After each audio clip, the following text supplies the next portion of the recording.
Ultima Thule by Mack Reynolds, Part 1. At least he'd got far enough to wind up with a personal interview.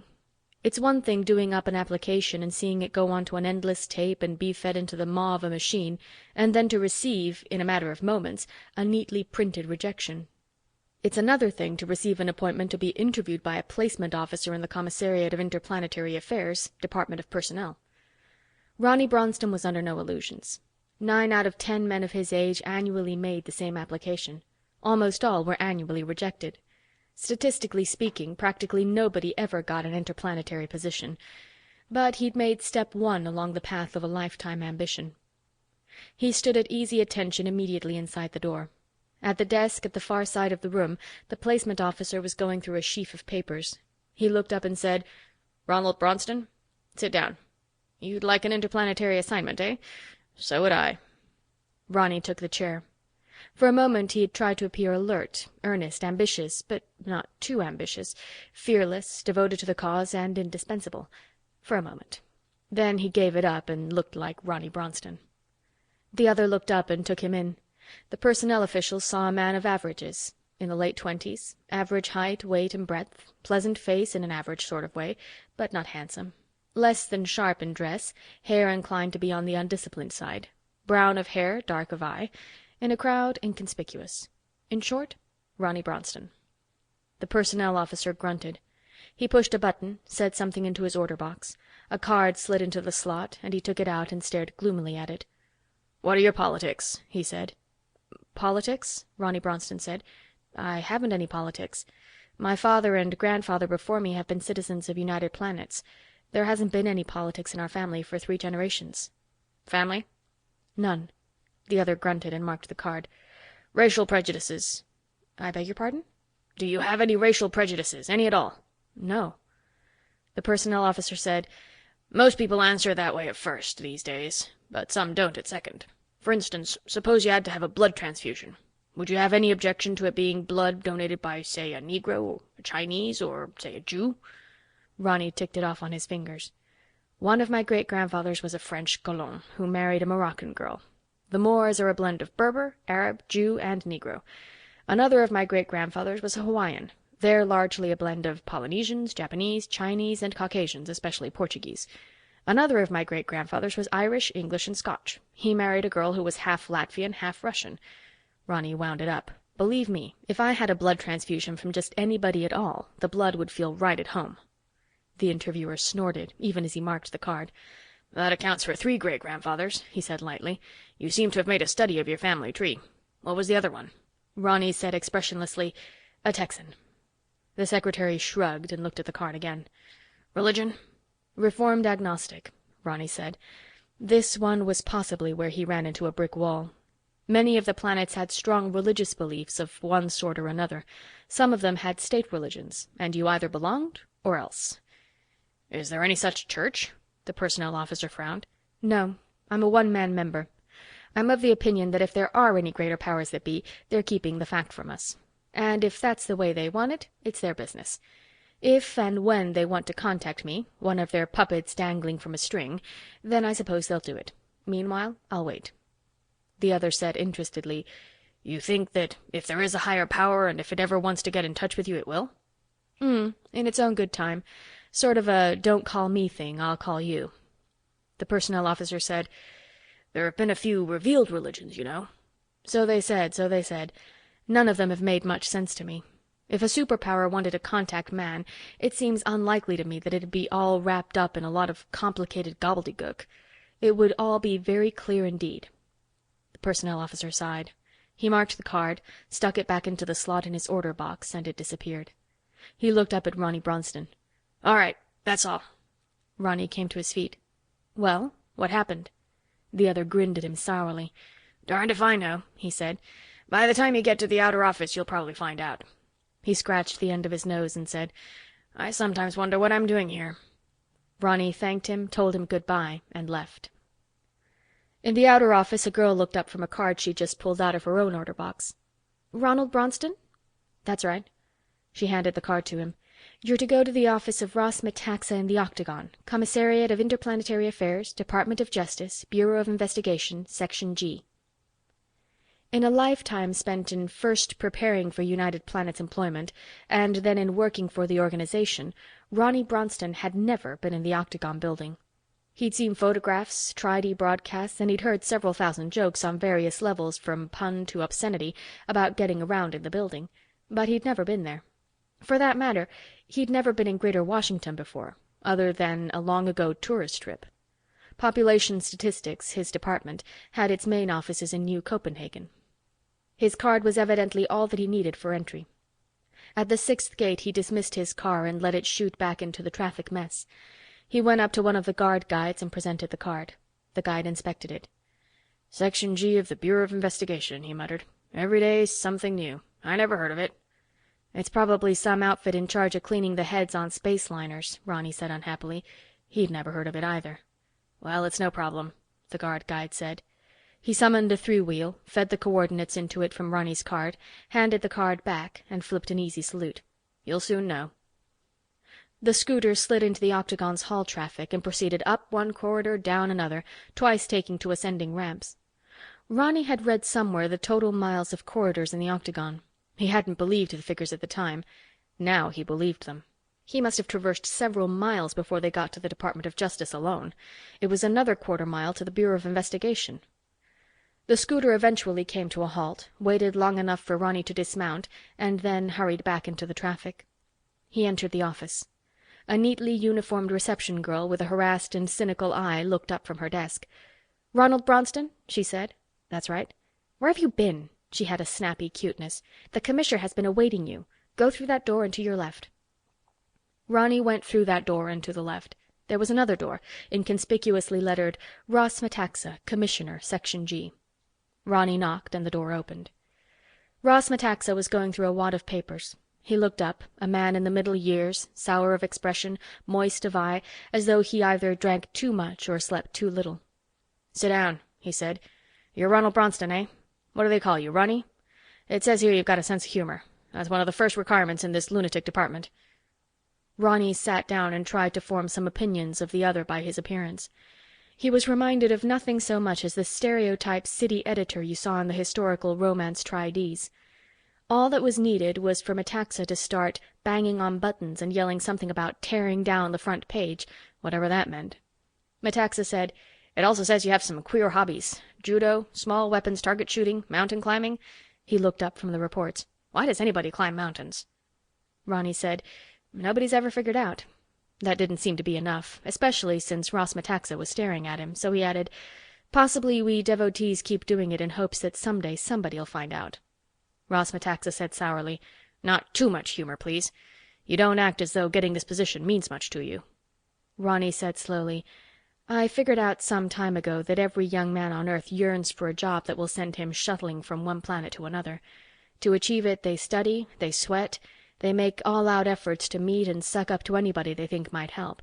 Finally, when and if they get an interview for one of the few openings, they spruce up in their best clothes, put on their best party manners, present themselves as the sincere, high IQ, ambitious young men that they are, and then flunk their chance.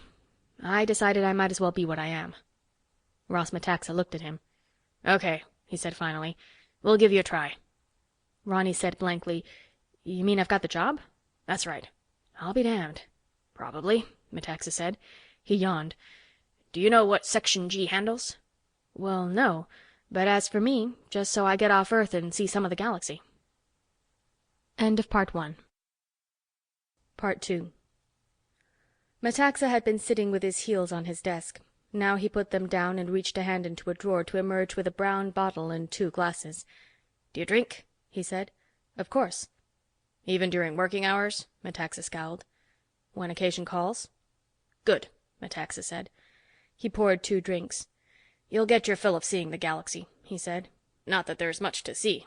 Man can settle only Earth-type planets, and after you've seen a couple of hundred, you've seen them all." Ronny sipped at his drink, then blinked reproachfully down into the glass. Metaxa said, "Good, eh? A kind of tequila they make on Deneb 8. Bunch of Mexicans settled there." "What," said Ronny hoarsely, "do they make it out of?" "Lord only knows," Metaxa said. "To get back to Section G. We're interplanetary security. In short, Department Cloak and Dagger." Would you be willing to die for the United Planets, Bronston?" That curve had come too fast. Ronny blinked again. "Only in emergency," he said. "Who'd want to kill me?" Metaxa poured another drink. "Many of the people you'll be working with," he said. "Well, why? What will I be doing?" "You'll be representing United Planets," Metaxa explained. "Representing United Planets in cases where the local situation is such that the folks you're working among will be teed off at the organization." "Well, why are they members if they don't like the UP?" "That's a good question," Metaxa said. He yawned. "I guess I'll have to go into my speech." He finished his drink. "Now shut up till I give you some background. You're probably full of a lot of nonsense you picked up in school." Ronny shut up.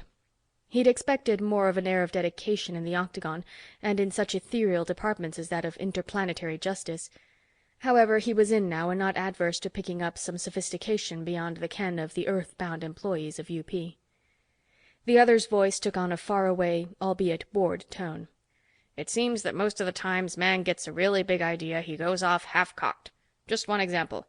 Remember when the ancient Hellenes exploded into the Mediterranean? A score of different city-states began sending out colonies, which in turn sprouted colonies of their own. Take Syracuse on Sicily. Hardly was she established than bingo, she sent off colonists to southern Italy, and they in turn to southern France, Corsica, and the Balearics. Greeks were exploding all over the place, largely without adequate plans, without rhyme or reason. Take Alexander. Roamed off all the way to India, founding cities and colonies of Greeks all along the way." The older man shifted in his chair. "You wonder what I'm getting at, eh? Well, much the same thing is happening in man's explosion into space, now that he has the ability to leave the solar system behind. Dashing off half-cocked in all directions, he's flowing out over this section of the galaxy without plan, without rhyme or reason. I take that last back. He has reasons, all right, some of the screwiest.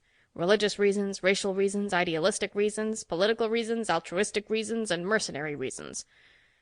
Inadequate ships, manned by small numbers of inadequate people, setting out to find their own planets, to establish themselves on one of the numberless uninhabited worlds that offer themselves to colonization and exploitation." Ronny cleared his throat. "Well, isn't that a good thing, sir?" Ross Metaxa looked at him and grunted. "What difference does it make if it's good or not? It's happening. We're spreading our race out over tens of hundreds of new worlds in the most haphazard fashion.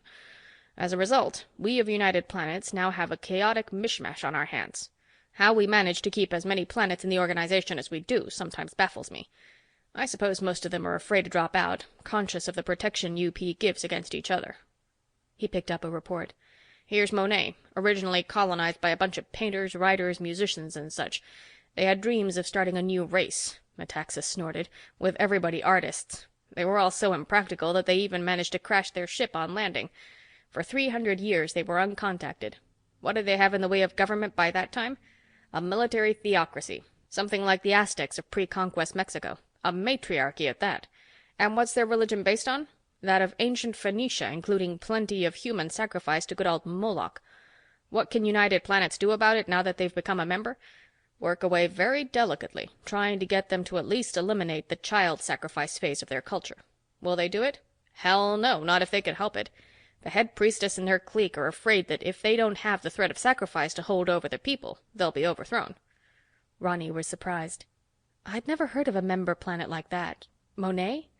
Metaxa sighed. "No, of course not. You got a lot to learn, Ronny, my lad. First of all, what are Articles 1 and 2 of the Planets United Charter?" That was easy. Ronny recited.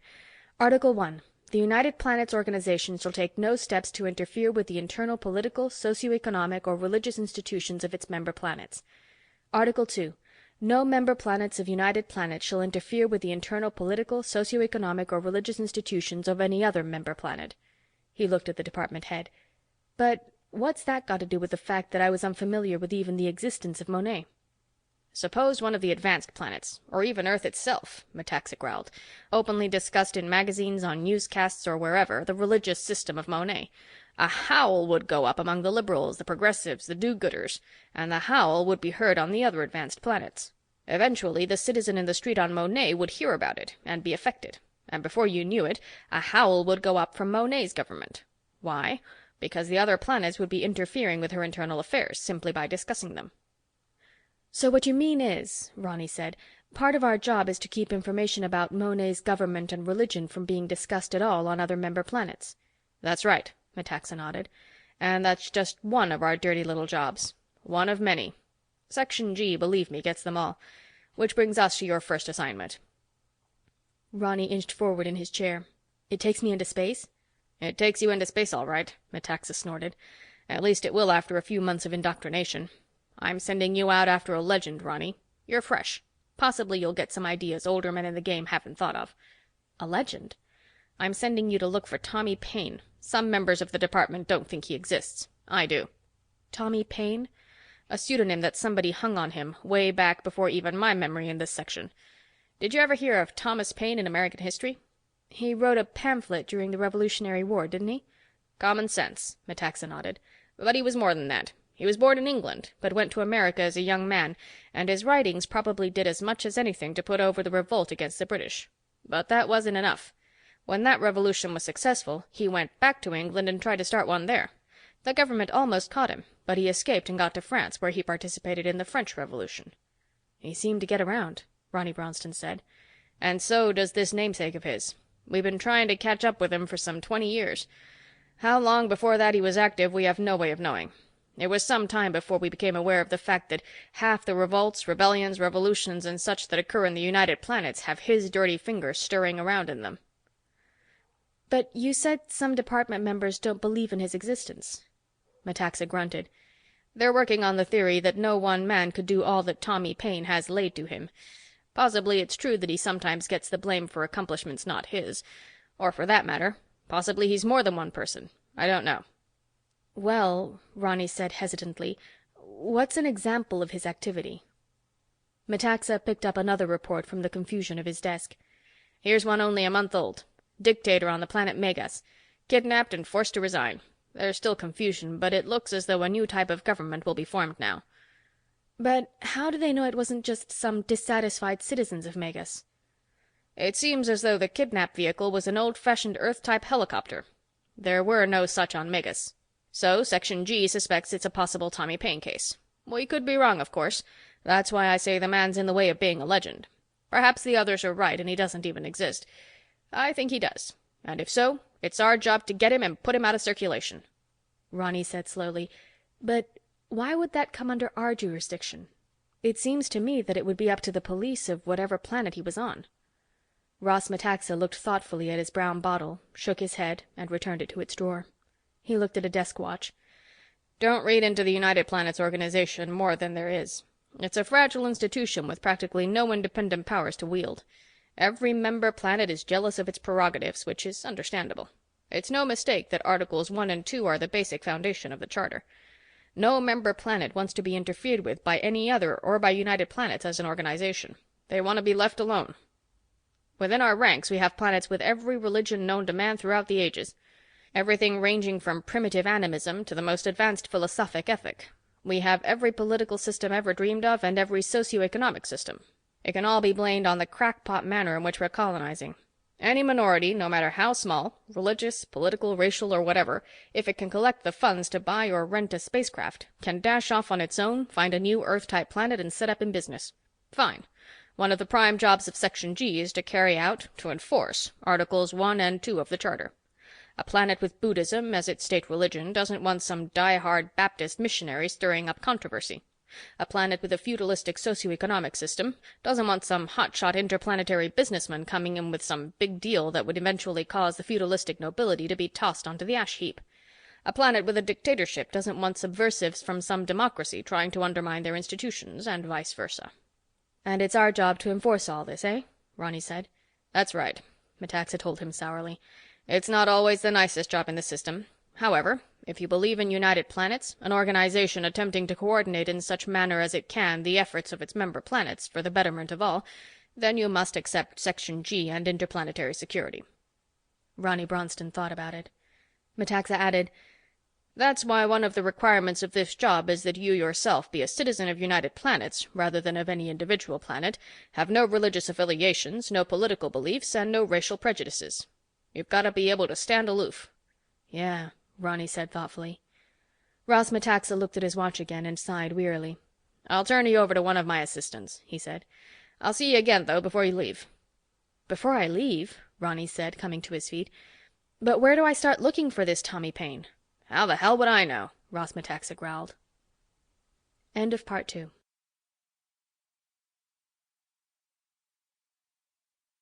Part 3. In the outer office, Ronny said to the receptionist, "Commissioner Metaxa said for me to get in touch with Sid Jakes." She said, "I'm Irene Kazansky. Are you with us?" Ronny said, "I beg your pardon?" She said impatiently, "Are you going to be with the section? If you are, I've got to clear you with your old job. You were in statistics over in New Copenhagen, weren't you?" Somehow it seemed far away now, the job he'd held for more than 5 years. "Oh, yes," he said. "Yes, Commissioner Metaxa has given me an appointment." She looked up at him. "Probably to look for Tommy Paine." He was taken aback. "That's right. How did you know?" "There was talk. This section is pretty well integrated." She grimaced, but on her it looked good. "One big happy family, high interdepartmental morale, that sort of jetsam." She flicked some switches. "You'll find Supervisor Jakes through that door. 1 to your left, 2 to your right." He could have asked 1 what to his left and 2 what to his right, but evidently Irene Kazansky thought he had enough information to get him to his destination. She'd gone back to her work. It was 1 turn to his left and 2 turns to his right. The door was lettered simply Sidney Jakes. He knocked and a voice shouted happily, "It's open! It's always open!" Supervisor Jakes was as informal as his superior. His attire was on the happy-go-lucky side, more suited for sportswear than a fairly high-ranking job in the ultra-staid Octagon. He couldn't have been much older than Ronny Bronston, but he had a nervous vitality about him that would have worn out the other in a few hours. He jumped up and shook hands. "You must be Bronston. Call me Sid." He waved a hand at a typed report he'd been reading. "Now I've seen 'em all. They've just applied for entry to United Planets. Republic. What a name, eh?" "What?" Ronny said. "Sit down, sit down." He rushed Ronny to a chair, saw him seated, returned to the desk and flicked an order box switch. "Irene," he said, "do up a badge for Ronny, will you? You've got his code, haven't you? Good. Send it over. Bronze, of course." Sid Jakes turned back to Ronny and grinned at him. He motioned to the report again. "What a name for a planet. Republic. Bunch of screwballs again. Out in the vicinity of Sirius. Based their system on Plato's Republic.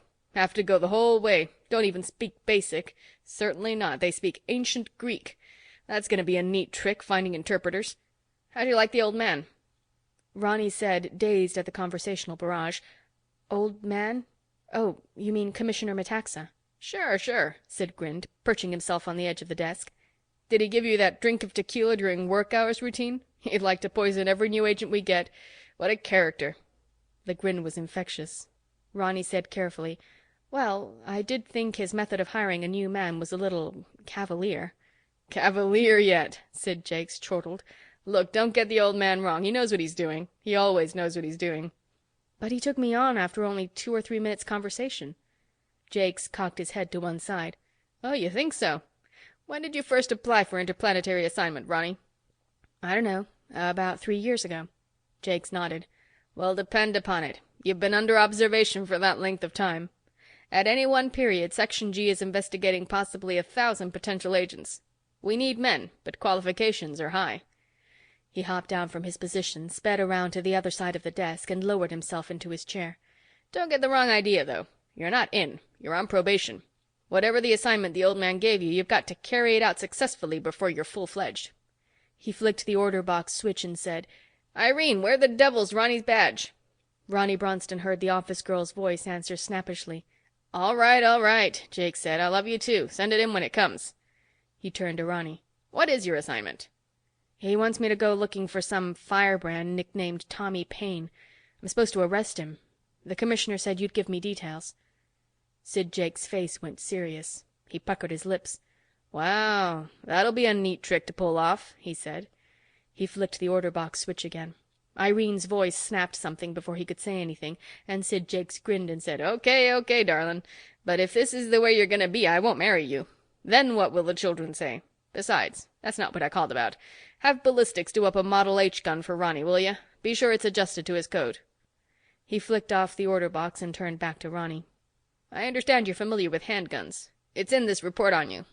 Ronny nodded. He was just beginning to adjust to this freewheeling character. "What will I need a gun for?" Jakes laughed. "Heavens to Betsy, you babe in the woods. Do you realize this Tommy Paine character has supposedly stirred up a couple of score wars, revolutions, and revolts? Not to speak of having laid in his lap 2 or 3 dozen assassinations. He's a quick lad with a gun. A regular nihilist." Nihilist? Jakes chuckled. "When you've been in this section for a while, you'll be familiar with every screwball outfit man has ever dreamed up. The nihilists were a European group, mostly Russian, back in the 19th century. They believed that by bumping off a few Grand Dukes and a Tsar or so, they could force the ruling class to grant reforms. Sometimes they were pretty ingenious. Blew up trains, that sort of thing." Look here, Ronny said. What motivates this Paine fellow? What's he get out of all this trouble he stirs up? Search me. Nobody seems to know. Some think he's a mental case. For one thing, he's not consistent. How do you mean? Well, he'll go to one planet and break his back trying to overthrow, say, feudalism. Then, possibly after being successful, he goes to another planet and devotes his energies to establishing the same socioeconomic system. Ronny assimilated that. You're one of those who believes he exists? "Oh, he exists all right," Sid Jakes said happily. "Matter of fact, I almost ran into him a few years ago." Ronny leaned forward. I guess I ought to know about it. The more information I have, the better. Sure, Jake said. "This deal of mine was on one of the Aldebaran planets. A bunch of nature boys had settled there." Nature boys? Back to nature. The trouble with the human race is that it's got too far away from nature. So a whole flock of them landed on this planet. They call it Mother of all things. They landed and set up a primitive society. Absolute Stone Age. No metals. Lived by the chase and by picking berries, wild fruit, that sort of thing. Not even any agriculture. Wore skins. Bows and arrows were the nearest thing they allowed themselves in the way of mechanical devices. Good grief, Ronny said. It was a laugh, Jakes told him. I was assigned there as Section G representative with the UP organization. Picture it. We had to wear skins for clothes. We had to confine ourselves to 2 or 3 longhouses. Something like the American Iroquois lived in before Columbus. Their society on Mother was based on primitive communism. The clan, the phratry, the tribe. Their religion was mostly a matter of knocking into everybody's head that any progress was taboo. It was great. Well, were they happy? What's happiness? I suppose they were as happy as anybody ever averages. Frankly, I didn't mind the assignment. Lots of fishing, lots of hunting. Ronny said, well, where does Tommy Paine come in? He snuck up on us. Started way back in the boondocks away from any of the larger primitive settlements. Went around putting himself over as a holy man. Cured people of various things from gangrene to eye diseases. Given antibiotics and such, you can imagine how successful he was. Well, what harm did he do? I didn't say he did any harm, but in that manner he made himself awfully popular. Then he'd pull some trick like showing them how to smelt iron and distribute some corn and wheat seed around and plant the idea of agriculture. The local witch doctors would try to give him a hard time, but the people figured he was a holy man. Well, what happened finally? Ronny wasn't following too well. Communications being what they were, before he'd been discovered by the Central Organization, they had a kind of council of tribes which met once a year, he'd planted so many ideas that they couldn't be stopped. The young people would never go back to flint knives once introduced to iron. We went looking for friend Tommy Paine, but he got wind of it and took off. We even found where he'd hidden his little space cruiser. Oh, it was Paine all right. But what harm did he do? I don't understand. Ronny scowled. He threw the whole shebang on its ear. Last I heard, the planet had broken up into 3 main camps. They were wailing away at each other like the Assyrians and Egyptians. Iron weapons, chariots, domesticated horses. Agriculture was sweeping the planet. Population was exploding. Men were making slaves out of each other to put them to work. Oh, it was a mess from the viewpoint of the original nature boys. A red light flickered on his desk, and Sid Jakes opened a delivery drawer and dipped his hand into it. It emerged with a flat wallet. He tossed it to Ronny Bronston. Here you are, your badge. Ronny opened the wallet and examined it. He'd never seen one before, but for that matter, he'd never heard of Section G before that morning. It was a simple enough bronze badge. It said on it merely, Ronald Bronston, Section G, Bureau of Investigation, United Planets. Sid Jakes explained, You'll get cooperation with that through the Justice Department anywhere you go. We'll brief you further on procedure during indoctrination. You, in turn, of course, are to cooperate with any other agent of Section G. You're under orders of anyone with— His hand snaked into a pocket and emerged with a wallet similar to Ronny's. A silver badge, carried by a first-grade agent, or a gold one of supervisor rank. Ronny noted that his badge wasn't really bronze. It had a certain sheen, a brightness. Jakes said, Here, look at this. He tossed his own badge to the new man. Ronny looked down at it in surprise. The gold had gone dull. Jakes laughed. Now give me yours. Ronny got up and walked over to him and handed it over. As soon as the other man's hand touched it, the bronze lost its sheen. Jakes handed it back. "See, it's tuned to you alone," he said, "and mine is tuned to my code. Nobody can swipe a Section G badge and impersonate an agent. If anybody ever shows you a badge that doesn't have its sheen, you know he's a fake. Neat trick, eh?" "Very neat," Ronny admitted. He returned the other's gold badge. "Look, to get back to this Tommy Paine—" But the red light flickered again, and Jakes brought forth from the delivery drawer a handgun, complete with shoulder harness. "Nasty weapon," he said. "But we'd better go on down to the armory and show you its workings." He stood up. "Oh yes, don't let me forget to give you a communicator. A real gizmo, about as big as a woman's vanity case. Puts you in immediate contact with the nearest Section G office, no matter how near or far away it is. Or if you wish, in contact with our offices here in the Octagon. Very neat trick." He led Ronny from his office and down the corridors beyond to an elevator. He said happily, "This is a crazy outfit, this Section G. You'll probably love it. Everybody does." End of part 3.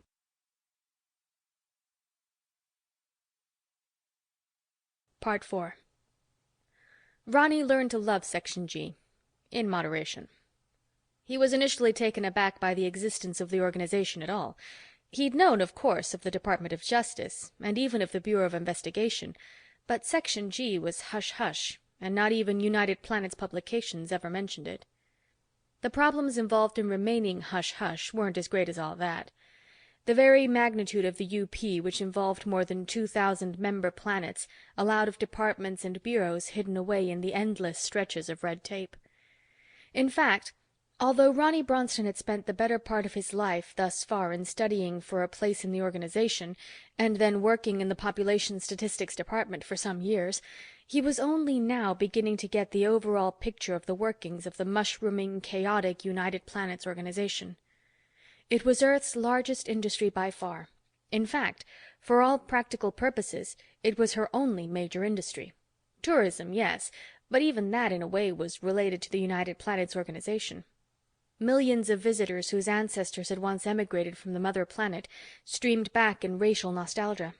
Streamed back to see the continents and oceans, the Arctic and the Antarctic, the Amazon River and Mount Everest, the Sahara and New York City, the ruins of Rome and Athens, the Vatican, the Louvre, and the Hermitage. But the populace of Earth, in its hundreds of millions, were largely citizens of United Planets, and worked in the organization and with its auxiliaries, such as the Space Forces. Section G? To his surprise, Ronny found that Ross Metaxa's small section of the Bureau of Investigation seemed almost as great a secret within the Bureau as it was to the man in the street. At one period, Ronny wondered if it were possible that this was a department which had been lost in the wilderness of boondoggling that goes on in any great bureaucracy. Had Section G been set up a century or so ago and then forgotten by those who had originally thought there was a need for it? In the same way that it is usually more difficult to get a statute off the law books than it was originally to pass it, in the same manner eliminating an office with its employees can prove more difficult than originally establishing it. But that wasn't it. In spite of the informality, the unconventional brashness of its personnel on all levels, and the seeming chaos in which its tasks were done, Section G was no make-work project set up to provide juicy jobs for the relatives of high-ranking officials. To the contrary, it didn't take long in the section before anybody with open eyes could see that Ross Metaxa was privy to the decisions made by the upper echelons of UP. Ronny Bronston came to the conclusion that the appointment he'd received was putting him in a higher bracket of the UP hierarchy than he'd at first imagined. His indoctrination course was a strain such as he'd never known in school years. Ross Metaxa was evidently of the opinion that a man could assimilate concentrated information at a rate several times faster than any professional educator ever dreamed possible. No threats were made, but Ronny realized that he could be dropped even more quickly than he'd seemed to have been taken on. There were no classes to either push or retard the rate of study. He worked with a series of tutors and pushed himself. The tutors were almost invariably Section G agents, temporarily in Greater Washington between assignments, or for briefing on this phase or that of their work. Even as he studied, Ronny Bronston kept the eventual assignment, at which he was to prove himself, in mind. He made a point of inquiring of each agent he met about Tommy Paine. The name was known to all, but no two reacted in the same manner. Several of them even brushed the whole matter aside as pure legend. Nobody could accomplish all the trouble that Tommy Paine had supposedly stirred up. To one of these, Ronny said plaintively, "See here, the old man believes in him. Sid Jakes believes in him. My final appointment depends on arresting him. How can I ever secure this job if I'm chasing a myth?" The other shrugged. "Don't ask me. I've got my own problems. Okay, now, let's run over this question of Napoleonic law. There are at least 200 planets that base their legal system on it." But the majority of his fellow employees in Section G had strong enough opinions on the interplanetary firebrand. 3 or 4 even claimed to have seen him fleetingly, though no two descriptions jibed. That, of course, could be explained. The man could resort to plastic surgery and other disguise. Theories there were in plenty, some of them going back long years, and some of them pure fable. "Look," Ronny said in disgust one day after a particularly unbelievable siege with 2 agents recently returned from a trouble spot in a planetary system that involved 3 aggressive worlds which revolved about the same sun. "Look, it's impossible for one man to accomplish all this. He's blamed for half the coup d'etat, revolts, and upheavals that have taken place for the past quarter century. It's obvious nonsense. Why, a revolutionist usually spends the greater part of his life toppling a government. Then, once it's toppled, he spends the rest of his life trying to set up a new government, and he's usually unsuccessful." One of the others was shaking his head negatively. "You don't understand this Tommy Paine system, Bronston." "You sure don't," the other agent, a Nigerian, grinned widely. "I've been on planets where he'd operated." Ronny leaned forward. The 3 of them were having a beer in a part of the city once called Baltimore. "You have?" he said. "Tell me about it, eh? The more background I get on this guy, the better." "Sure. And this'll give you an idea of how he operates, how he can get so much trouble done. Well, I was on this planet Goshen, understand? It had a kind of strange history. A bunch of colonists went out there, 4 or 5 centuries ago. Pretty healthy expedition as such outfits go. Bright young people, lots of equipment, lots of know-how and books. Well, through sheer bad luck, everything went wrong from the beginning. Everything. Before they got set up at all, they had an explosion that killed off all their communications technicians. They lost contact with the outside. Okay, within a couple of centuries, they'd gotten into a state of chattel slavery. Pretty well organized, but static. Kind of an Athenian democracy on top, a hierarchy, but 19 people out of 20 were slaves, and I mean real slaves, like animals. They were at this stage when a scout ship from the UP Space Forces discovered them, and of course they joined up. "Where does Tommy Paine come in?" Ronny said. He signaled to a waiter for more beer. "He comes in a few years later. I was the Section G agent on Goshen, understand? No planet was keener about Articles 1 and 2 of the UP Charter. The hierarchy understood well enough that if their people ever came to know about more advanced socioeconomic systems, it'd be the end of Goshen's golden age. So they allowed practically no intercourse. No contact whatsoever between UP personnel and anyone outside the upper class, understand? All right. That's where Tommy Paine came in. It couldn't have taken him more than a couple of months at most." Ronny Bronston was fascinated. "What did he do?" "He introduced the steam engine and then left." Ronny was looking at him blankly. "Steam engine?" "That and the fly shuttle and the spinning jenny," the Nigerian said. "That Goshen hierarchy never knew what hit them." Ronny was still blank. The waiter came up with the steins of beer, and Ronny took one and drained half of it without taking his eyes from the storyteller. The other agent took it up. "Don't you see? Their system was based on chattel slavery, hand labor. Given machinery and it collapses. Chattel slavery isn't practical in a mechanized society. Too expensive a labor force for one thing. Besides, you need an educated man and one with some initiative, qualities that few slaves possess, to run an industrial society." Ronny finished his beer. "Smart cookie, isn't he?" "He's smart, all right. But I've still got a better example of his fouling up a whole planetary socioeconomic system in a matter of weeks. A friend of mine was working on a planet with a highly developed feudalism. Barons, lords, dukes, counts, and no accounts, all stashed safely away in castles and fortresses up on the top of hills. The serfs down below did all the work in the fields, provided servants, artisans, and foot soldiers for the continual fighting that the aristocracy carried on. Very similar to Europe in the Dark Ages." "So," Ronny said, "I'd think that'd be a deal that would take centuries to change." The Section G agent laughed. "Tommy Paine stayed just long enough to introduce gunpowder. That was the end of those impregnable castles up on the hills." "What gets me," Ronny said slowly, "is his motivation." The other 2 both grunted agreement to that. End of part 4.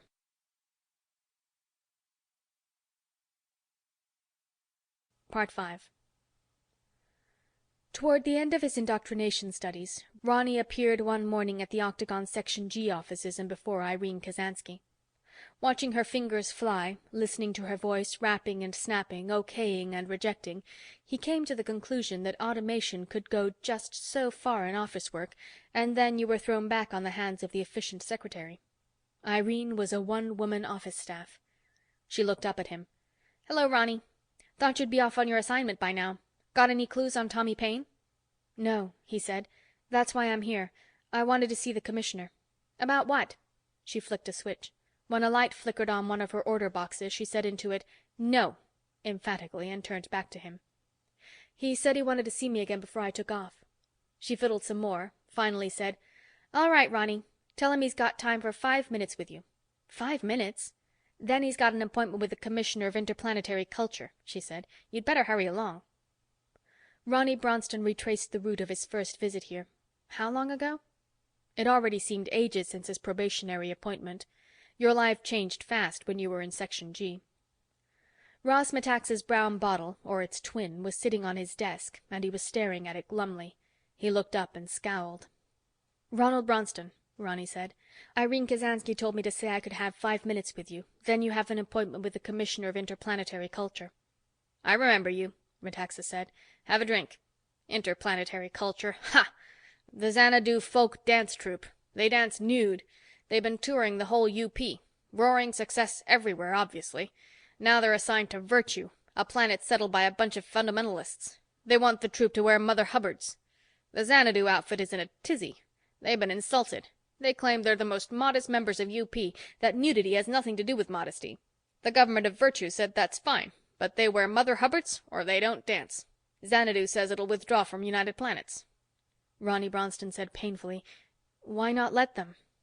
Ross Metaxa poured himself a Danubian tequila, offered his subordinate a drink again with the motion of the bottle. Ronny shook his head. Metaxa said, "If we didn't take steps to soothe these things over, there wouldn't be any United Planets. In any given century, every member in the organization threatens to resign at least once, even Earth. And then what'd happen? You'd have interplanetary war before you knew it. What do you want, Ronny?" "I'm about set to take up my search for this Tommy Paine." "Ah, yes. Tommy Paine. If you catch him, there are a dozen planets where he'd be eligible for the death sentence." Ronny cleared his throat. "There must be. What I wanted was the file on him, sir." "File?" "Yes, sir. I've got to the point where I want to cram up on everything we have on him. So far, all I've got is verbal information from individual agents and from Supervisor Jakes." "Don't be silly, Ronny. There isn't any file on Tommy Paine." Ronny just looked at the other. Ross Metaxa said impatiently, "The very knowledge of the existence of the man is top secret. Isn't that obvious? Suppose some reporter got the story and printed it. If our member planets knew there was such a man and that we haven't been able to scotch him, why, they'd drop out of UP so fast the computers couldn't keep up with it. There's not one planet in 10 that feels secure enough to lay itself open to subversion. Why, some of our planets are so far down the ladder of social evolution they live under primitive tribal society. Their leaders, their wise men and witch doctors, whatever you call them, are scared someone will come along and establish chattel slavery. Those planets that have a system based on slavery are scared to death of developing feudalism, and those that have feudalism are afraid of creeping capitalism. Those with an anarchistic basis, and we have several, are afraid of being subverted to statism, and those who have a highly developed government are afraid of anarchism. The socioeconomic systems based on private ownership of property hate the very idea of socialism or communism, and vice versa, and those planets with state capitalism hate 'em both." He glared at Ronny. "What do you think the purpose of this section is, Bronston? Our job is to keep our member planets from being afraid of each other. If they found that Tommy Paine and his group, if he's got a group, were buzzing through the system subverting everything they can foul up, they'd drop out of UP and set up quarantines that a space mite couldn't get through. No, sir. There is no file on Tommy Paine, and there never will be. And if any news of him spreads to the outside, this section will emphatically deny he exists. I hope that's clear." "Well, yes, sir," Ronny said. The commissioner had been all but roaring toward the end. The order box clicked on Ross Metaxa's desk, and he said loudly, "What?" "Don't yell at me," Irene snapped back. "Ronny's 5 minutes are up. You've got an appointment. I'm getting tired of this job. It's a madhouse. I'm going to quit and get a job with Interplanetary Finance." "Oh, yeah," Ross snarled back. "That's what you think. I've taken measures. Top security. I've warned off every commissioner in UP. You can't get away from me until you reach retirement age. Although I don't know why I care. I hate nasty-tempered women." "Huh!" she snorted and clicked off. "There's a woman for you," Ross Metaxa growled at Ronny. "It's too bad she's indispensable. I'd love to fire her. Look, you go in and see Sid Jakes. Seems to me he said something about Tommy Paine this morning. Maybe it's a lead." He came to his feet. "So long and good luck, Ronny. I feel optimistic about you. I think you'll get this Paine troublemaker." Which was more than Ronny Bronston thought. Sid Jakes already had a visitor in his office, which didn't prevent him from yelling, "It's open," when Ronny Bronston knocked. He bounced from his chair, came around the desk, and shook hands enthusiastically. "Ronny," he said, his tone implying they were favorite brothers for long years parted, "you're just in time." Ronny took in the office's other occupant appreciatively. She was a small girl, almost tiny. He estimated her to be at least half Chinese, or maybe Indo-Chinese, the rest probably European or North American. She evidently favored her Asiatic blood. Her dress was traditional Chinese, slit almost to the thigh, Shanghai style. Sid Jakes said, "Tog Li Chang Chu, Ronny Bronston. You'll be working together. Bloodhounding old Tommy Paine. A neat trick if he can pull it off. Well, are you all set to go?" Ronny mumbled something to the girl in the way of amenity, then looked back at the supervisor. "Working together?" he said. "That's right. Lucky you, eh?" Tog Li Chang Chu said demurely, "Possibly Mr. Bronston objects to having a female assistant." Sid Jakes snorted and hurried around his desk to resume his seat. "Does he look crazy? Who'd object to having a cutie like you around day in and day out? Call him Ronny. Might as well get used to it. Two of you'll be closer than man and wife." "Assistant?" Ronny said, bewildered. "What do I need an assistant for?" He turned his eyes to the girl. "No reflection on you, Tog." Sid Jakes laughed easily. "Section G operatives always work in pairs, Ronny, especially new agents. The advantages will come home to you as you go along. Look on Tog Li Chang Chu as a secretary, a man Friday. This isn't her first assignment, of course. You'll find her invaluable." The supervisor plucked a card from an order box. "Now here's the dope. Can you leave within 4 hours? There's a UP Space Force's cruiser going to Merlini. They can drop you off at New Delos. Fastest way you could possibly get there. The cruiser takes off from Nova Albuquerque in, 3 hours and 45 minutes. "New Delos?" Ronny said, taking his eyes from the girl and trying to catch up with the grasshopper-like conversation of his superior. "New Delos it is," Jake said happily. "With luck you might catch him before he can get off the planet." He chuckled at the other's expression. "Look alive, Ronny! The quarry is flushed and on the run. Tommy Paine's just assassinated the immortal God King of New Delos. A neat trick, eh?" End of part 5.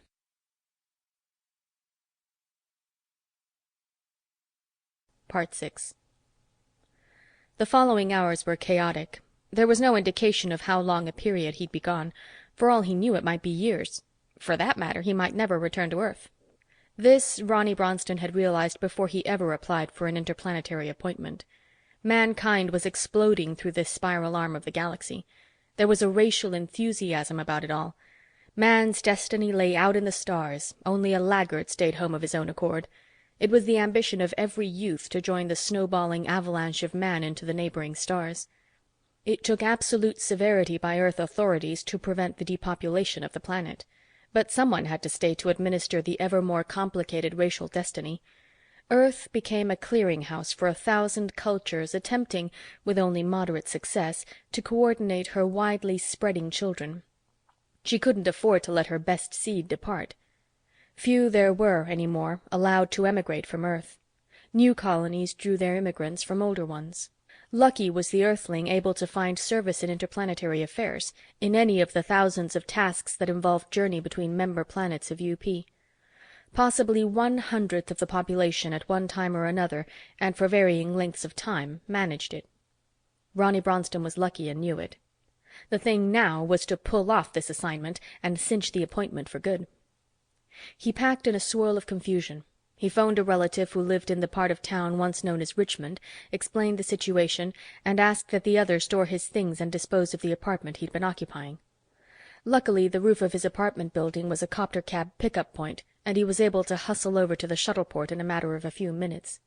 He banged into the reservations office, hurried up to one of the windows, and said into the screen, "I've got to get to Nove Albuquerque immediately." The expressionless voice said, "The next rocket leaves at 16 hours." 16 hours? I've got to be at the spaceport by that time. The voice said dispassionately, "We are sorry." The bottom fell out of everything. Ronny said desperately, "Look, if I miss my ship to Nove Albuquerque, what is the next space liner leaving from there to New Delos?" "A moment, citizen." There was an agonized wait, then the voice said, "There is a liner leaving for New Delos on the 14th of next month. It arrives in New Delos on the 31st, basic Earth calendar." The 31st? Tommy Paine could be halfway across the galaxy by that time. A gentle voice next to him said, "Could I help, Ronny?" He looked around at her. "Evidently nobody can," he said disgustedly. "There's no way of getting to Nove Albuquerque in time to get that cruiser to New Delos." Tog Lee Chang Chu fished in her bag and came up with a wallet similar to the one in which Ronny carried his Section G badge. She held it up to the screen. "Bureau of Investigation, Section G," she said calmly. "It will be necessary that Agent Bronston and myself be in Nove Albuquerque within the hour." The metallic voice said, "Of course. Proceed to your right and through Corridor K to Exit 4. Your rocket will be there. Identify yourself to Lieutenant Economou, who will be at the desk at Exit 4. Tog turned to Ronny Bronston. "Shall we go?" she said demurely. He cleared his throat, feeling foolish. "Thanks, Tog," he said. "Not at all, Ronny. Why, this is my job." Was there the faintest sarcasm in her voice? It hadn't been more than a couple of hours ago that he had been hinting rather heavily to Sid Jakes that he needed no assistance. She even knew the layout of the West Greater Washington shuttleport. Her small body swiveled through the hurrying passengers, her small feet a twinkle, as she led him to and down Corridor K and then to the desk at Exit 4. Ronny anticipated her here. He flashed his own badge at the chair-borne Space Forces lieutenant there. "Lieutenant Economou," he said. "Ronald Bronston of the Bureau of Investigation, Section G. We've got to get to Nove Albuquerque soonest." The lieutenant, only mildly impressed, said, "We can have you in the air in 10 minutes, citizen. Just a moment and I'll guide you myself." In the rocket, Ronny had time to appraise her at greater length. She was a delicately pretty thing, although her expression was inclined to the over-serious. There was only a touch of the Mongolian fold at the corner of her eyes. On her it looked unusually good. Her complexion was that which only the blend of Chinese and Caucasian can give. Her figure, thanks to her European blood, was fuller than Eastern Asia usually boasts. Tiny, but full. Let's admit it, he decided. My assistant is the cutest trick this side of a tri-D movie queen, and we're going to be thrown in the closest of juxtaposition for an indefinite time. This comes under the head of work? He said, "Look here, Tog. You were with Sid Jakes longer than I was. What's the full story?" She folded her slim hands in her lap, looking like a schoolgirl about to recite. "Do you know anything about the socioeconomic system on New Delos?" "Well, no," he admitted. She said severely, "I'd think that they would have given you more background before an assignment of this type." Ronny said impatiently, "In the past 3 months, I've been filled in on the economic systems, the religious beliefs, the political forms of 1,000 planets. I just happened to miss New Delos." Her mouth expressed disapproval by rucking down on the sides, which was all very attractive, but also irritating. She said, "There are 2,436 member planets in the UP. I'd think an agent of Section G would be up on the basic situation on each." He had her there. He said snidely, "Hate to contradict you, Tog, but the number is 2,434. "Then," she nodded agreeably, "membership has changed since this morning when Menelaus and Aldebaran 3 were admitted. Have 2 planets dropped out?" "Look," he said, "let's stop bickering. What's the word on New Delos?" "Did you ever read Fraser's Golden Bough?" she said. "No." "You should. At any rate, New Delos is a theocracy. A priesthood elite rules it. A god-king, who is immortal, holds absolute authority. The strongest of superstition plus an efficient inquisition keeps the people under control." "Sounds terrible," Ronny growled. "Why? Possibly the government is extremely efficient, and under it the planet progressing at a rate in advance of UP averages." He stared at her in surprise.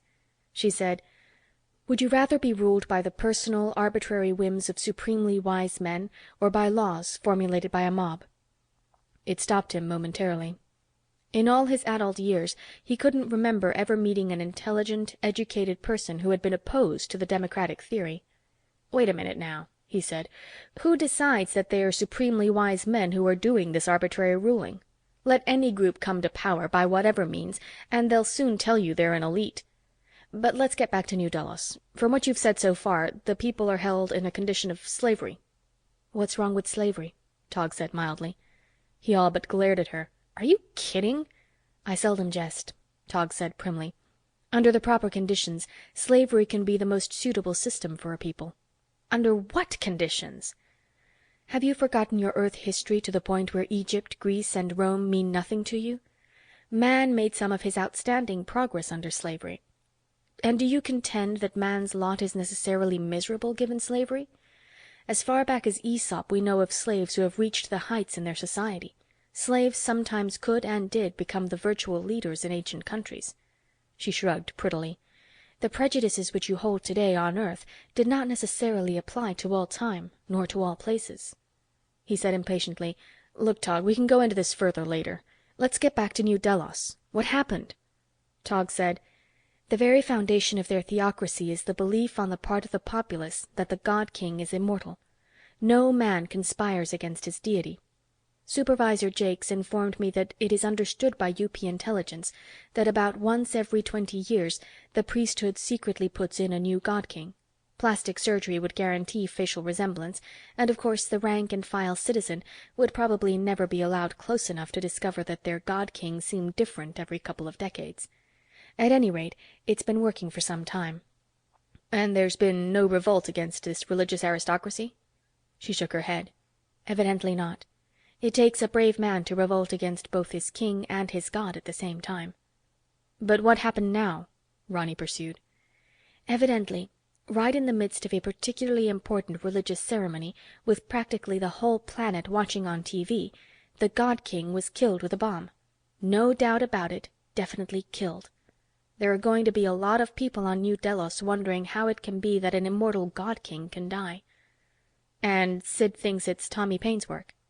She shifted dainty shoulders in a shrug. It's the sort of thing he does. I suppose we'll learn when we get there. End of Part 6.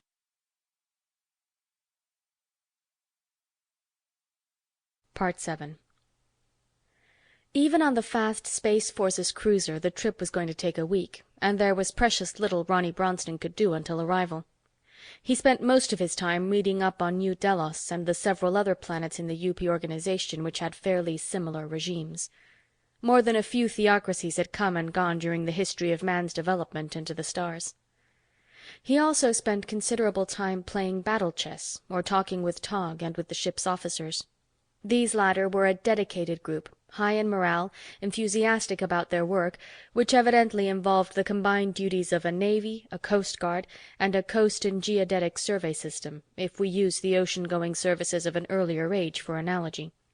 They all had the dream, the enthusiasm of men participating in a race's expansion to glory. There was the feeling, even stronger here in space than back on Earth, of man's destiny being fulfilled, that humanity had finally emerged from its infancy, that the fledgling had finally found its wings and got off the ground. After one of his studying binges, Ronny Bronston had spent an hour or so once with the captain of the craft, while that officer stood an easy watch on the ship's bridge. There was little enough to do in space, practically nothing, but there was always an officer on watch. They leaned back in the acceleration chairs before the ship's controls, and Ronny listened to the other's space lore. Stories of far-off planets as yet untouched. Stories of planets that had seemingly been suitable for colonization, but had proved disastrous for man for this reason or that. Ronny said, "And never in all this time have we run into a life form that has proved intelligent?" Captain Moisky said, "No, not that I know of. There was an animal on Shangri-La about the mental level of the chimpanzee.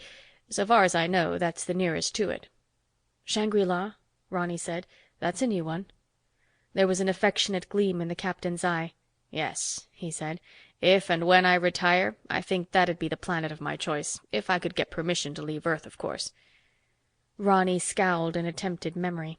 "Now that you mention it, I think I did see it listed the other day among planets with a theocratic government." The captain grunted protest. "If you're comparing it to this New Delos you're going to, you're wrong. There can be theocracy and theocracy, I suppose.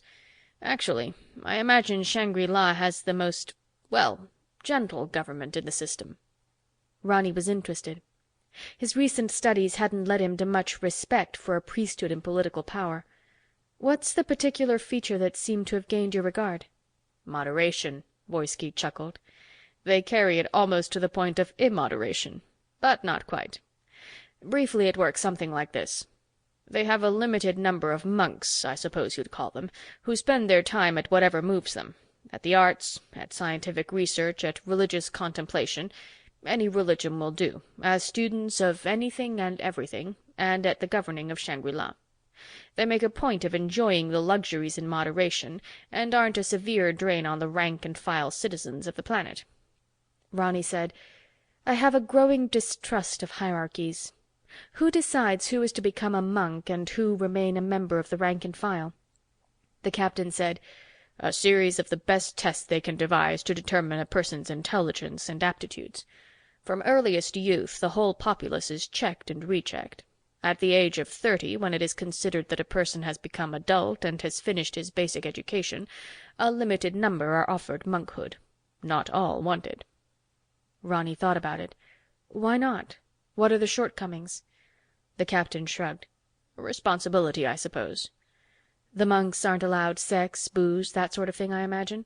"Good heavens, why not? In moderation, of course." "And they live on a higher scale?" No, not at all. Don't misunderstand. The planet is a prosperous one, exceedingly prosperous. There is everything needed for comfortable existence for everyone. Shangri-La is one planet where the pursuit of happiness is pursuable by all." Captain Voysky chuckled again. Ronny said, "It sounds good enough, although I'm leery of benevolent dictatorships.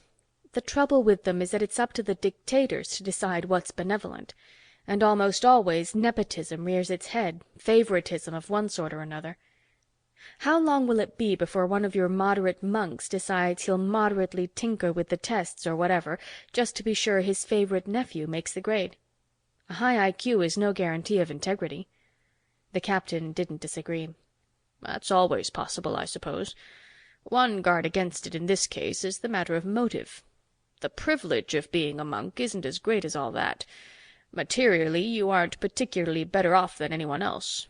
You have more leisure, that's true, but actually most of them are so caught up in their studies or research that they put in more hours of endeavor than does the farmer or industrial worker on Shangri-La." "Well," Ronny said, "let's just hope that Tommy Paine never hears of this place." "Who?" the captain said. Ronny Bronston reversed his engines. "Oh, nobody important. A guy I know of." Captain Voysky scowled. "Seems to me I've heard the name." At first, Ronny leaned forward with quick interest. Perhaps the cruiser's skipper had a lead. But no, he sank back into his chair. That name was strictly a Section G pseudonym. No one used it outside the department, and he'd already said too much by using the term at all. Ronny said idly, "Probably two different people. I think I'll go on back and see how Tog is doing." Tog was at her communicator when he entered the tiny ship's lounge. Ronny could see in the brilliant little screen of the compact device the grinning face of Sid Jakes. Tog looked up at Ronny and smiled, then clicked the device off. "What's new?" Ronny said. She moved graceful shoulders. "I just called Supervisor Jakes. Evidently there's complete confusion on New Delos. Mobs are storming the temples. In the capital, the priests tried to present a new god king, and he was laughed out of town." Ronny snorted cynically. "Sounds good to me. The more I read about New Delos and its god king and his priesthood, the more I think the best thing that ever happened to the planet was this showing them up." Tog looked at him, the sides of her mouth tucking down as usual when she was going to contradict something he said. "It sounds bad to me," she said. "Tommy Paine's work is done. He'll be off to some other place, and we won't get there in time to snare him." Ronny considered that. It was probably true.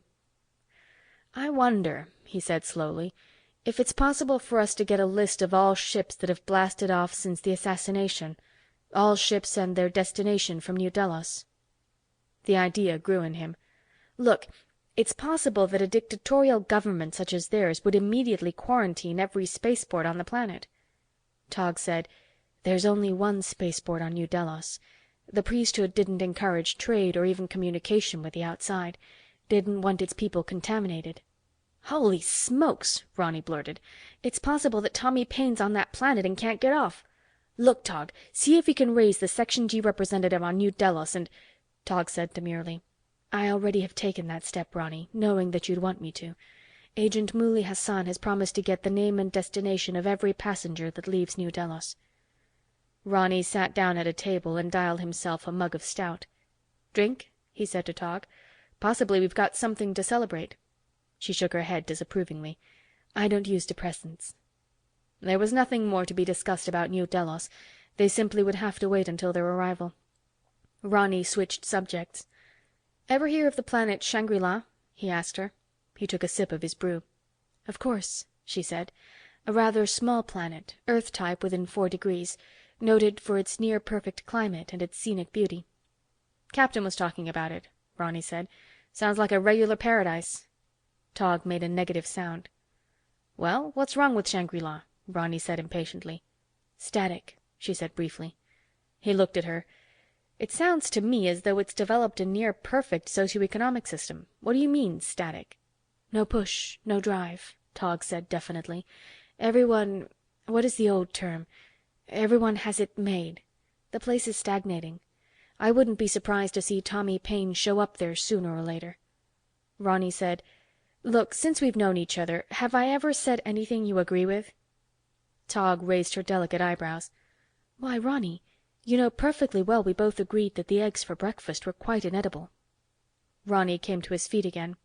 Considering her size, she certainly was an irritating baggage. "I think I'll go to my room and see if I can get any inspirations on tracking down our quarry." "Good night, Ronny," she said demurely. End of Part 7.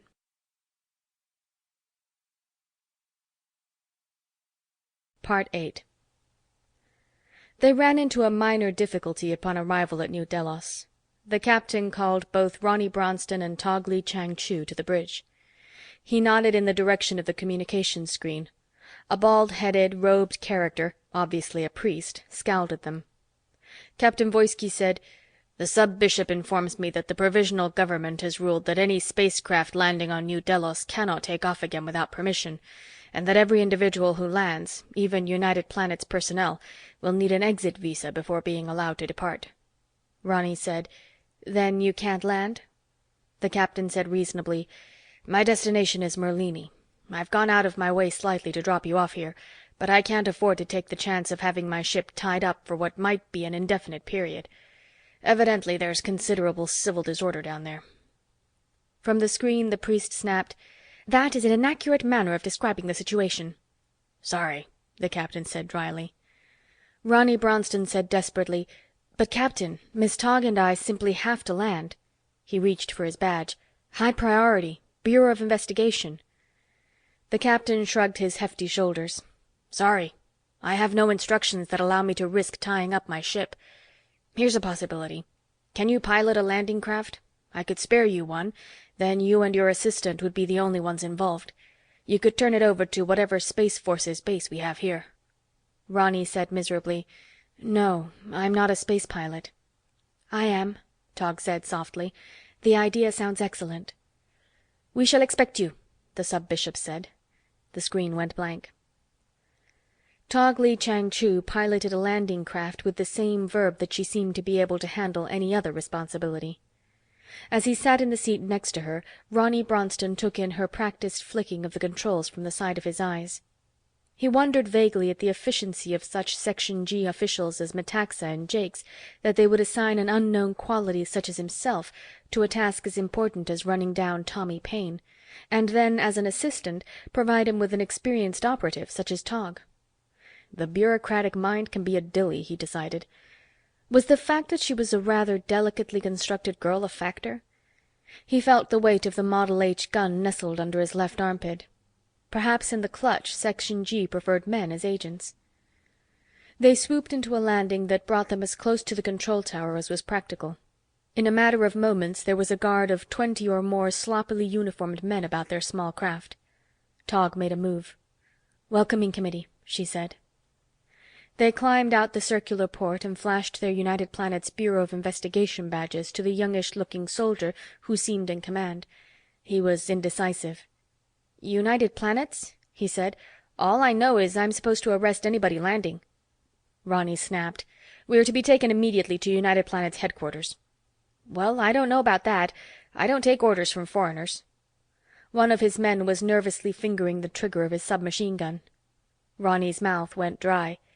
He had the feeling of being high, high on a rock face, inadequately belayed from above.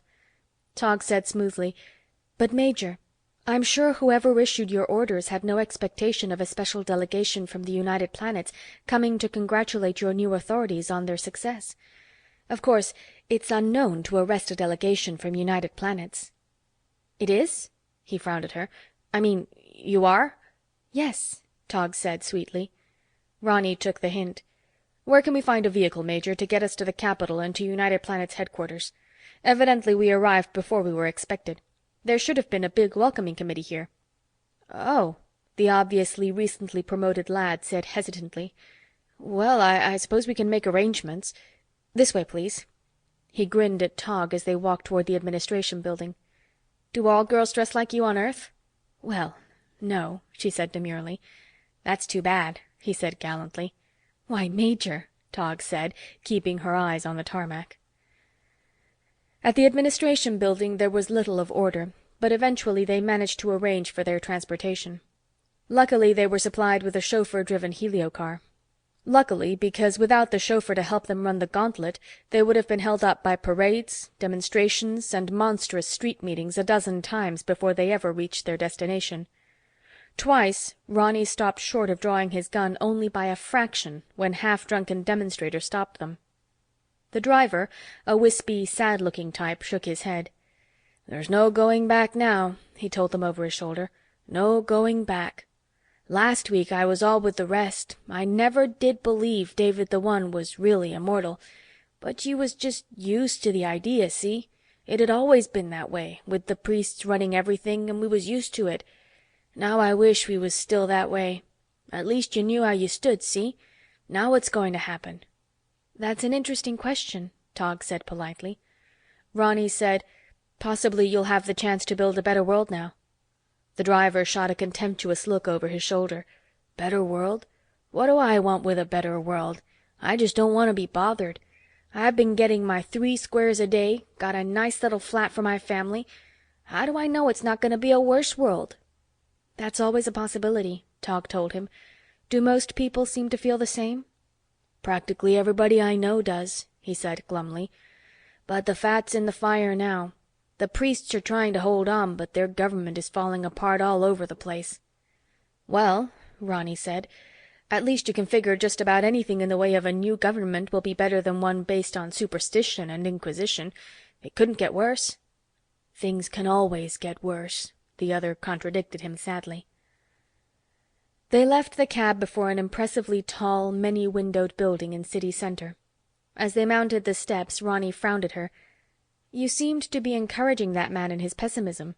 So far as I can see, the best thing that ever happened to this planet was toppling that phony priesthood." "Perhaps," she said agreeably. "However, the man's mind was an ossified one. A surprisingly large percentage of people have them, especially when it comes to institutions such as religion and government. We weren't going to be able to teach him anything, but it was possible to learn from him." Ronny grunted his disgust. "What could we possibly learn from him?" Tog said mildly, "We could learn what people of the street were thinking. It might give us some ideas about what direction the new government will take." They approached the portals of the building and were halted by an armed Space Forces guard of half a dozen men. Their sergeant saluted, taking in their obvious other-planet clothing. "Identifications, please," he said briskly. They showed their badges and were passed on through. Ronny said to him, "Much trouble, Sergeant?" The other shrugged. "No, just precautions, sir. We've only been here 3 or 4 weeks. Civil disturbance. We're used to it. We're over on Montezuma 2 basic months ago. Now there was real trouble. Had to shoot our way out." Tog called, "Coming, Ronny? I have this elevator waiting." He followed her, scowling. An idea was trying to work its way through. Somehow he had missed getting it. Headquarters of the Department of Justice were on the 8th floor. A receptionist clerk led them through 3 or 4 doors to the single office which housed Section G.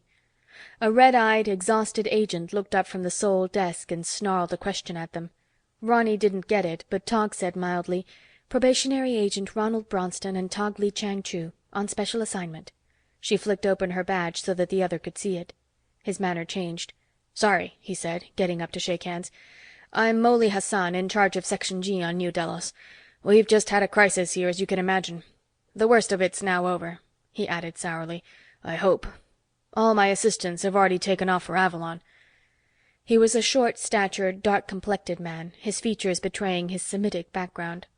Ronny shook hands with him and said, "Sorry to bother you at a time like this." They found chairs, and Molly Hassan flicked a key on his order box and said to them, "How about a drink? They make a wonderful sparkling wine on this planet. Trust any theocracy to have top potables." Ronny accepted the offer. Tog refused it politely. She sat demurely, her hands in her lap.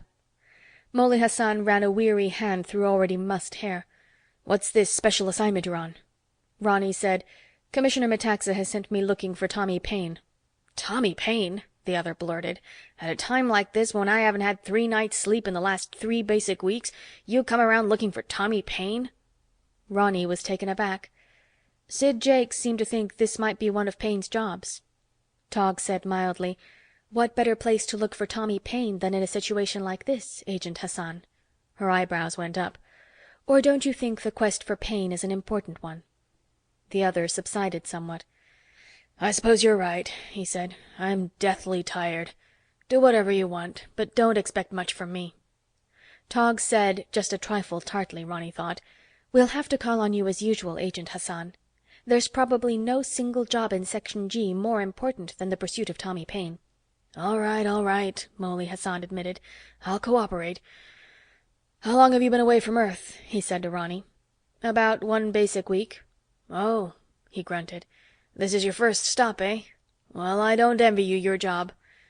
He brought a cool bottle from a delivery drawer in the desk along with 2 glasses. "Here's the wine." Ronny leaned forward to accept the glass. "This situation here," he said, "do you think it can be laid to Paine?" Molly Hassan shrugged wearily. "I don't know." Ronny sipped the drink, looking at the tired agent over the glass rim. "From what we understand, check has been kept on all persons leaving the planet since the bombing." "Check is right. There's only 1 ship that took off, and it carried nobody except my assistants. If you ask me, I still needed them, but some brass hat back on Earth decided they were more necessary over on Avalon." He was disgusted. Ronny put the glass down. "You mean only 1 ship's left this planet since the God King was killed?" "That's right. It was like pulling teeth to get the visas." "How many men aboard?" Molly Hassan looked at him speculatively. 4-man crew and 6 Section G operatives." Tog said brightly, "Why, that means then that either Tommy Paine is still on this planet, or he's one of the passengers or crew members of that ship," she added. "That is, of course, unless he had a private craft hidden away somewhere." Ronny slumped back into his chair as some of the ramifications came home to him. "If it was Tommy Paine at all," he said. Molly Hassan nodded. "That's always a point." He finished his glass and looked pleadingly at Tog. "Look, I have work. If I can finish some of it, I might have some time for sleep. Couldn't we postpone the search for Tommy Paine?" Tog said nothing to him. Ronny came to his feet. "We'll get along. A couple of ideas occur to me. I'll check with you later." "Fine," the agent said. He shook hands with them again. He said, somehow more to Tog than to Ronny, "I know how important your job is. It's just that I've been pushed to the point where I can't operate efficiently." She smiled her understanding, gave him her small, delicate hand. In the elevator, Ronny said to her, "Why should this sort of thing particularly affect Section G?" Tog said, "It's times like this that planets drop out of the UP. Or possibly get into the hands of some jingoistic military group and start off half-cocked to provoke a war with some other planet, or to missionarize or propagandize it." She thought about it a moment. "A new revolution in government or religion seems almost invariably to want to spread the light. An absolute compulsion to bring to others the new truths that they've found." She added, her voice holding a trace of mockery, "Usually the new truths are rather hoary ones, and there are few interested in hearing them." End of Part 8.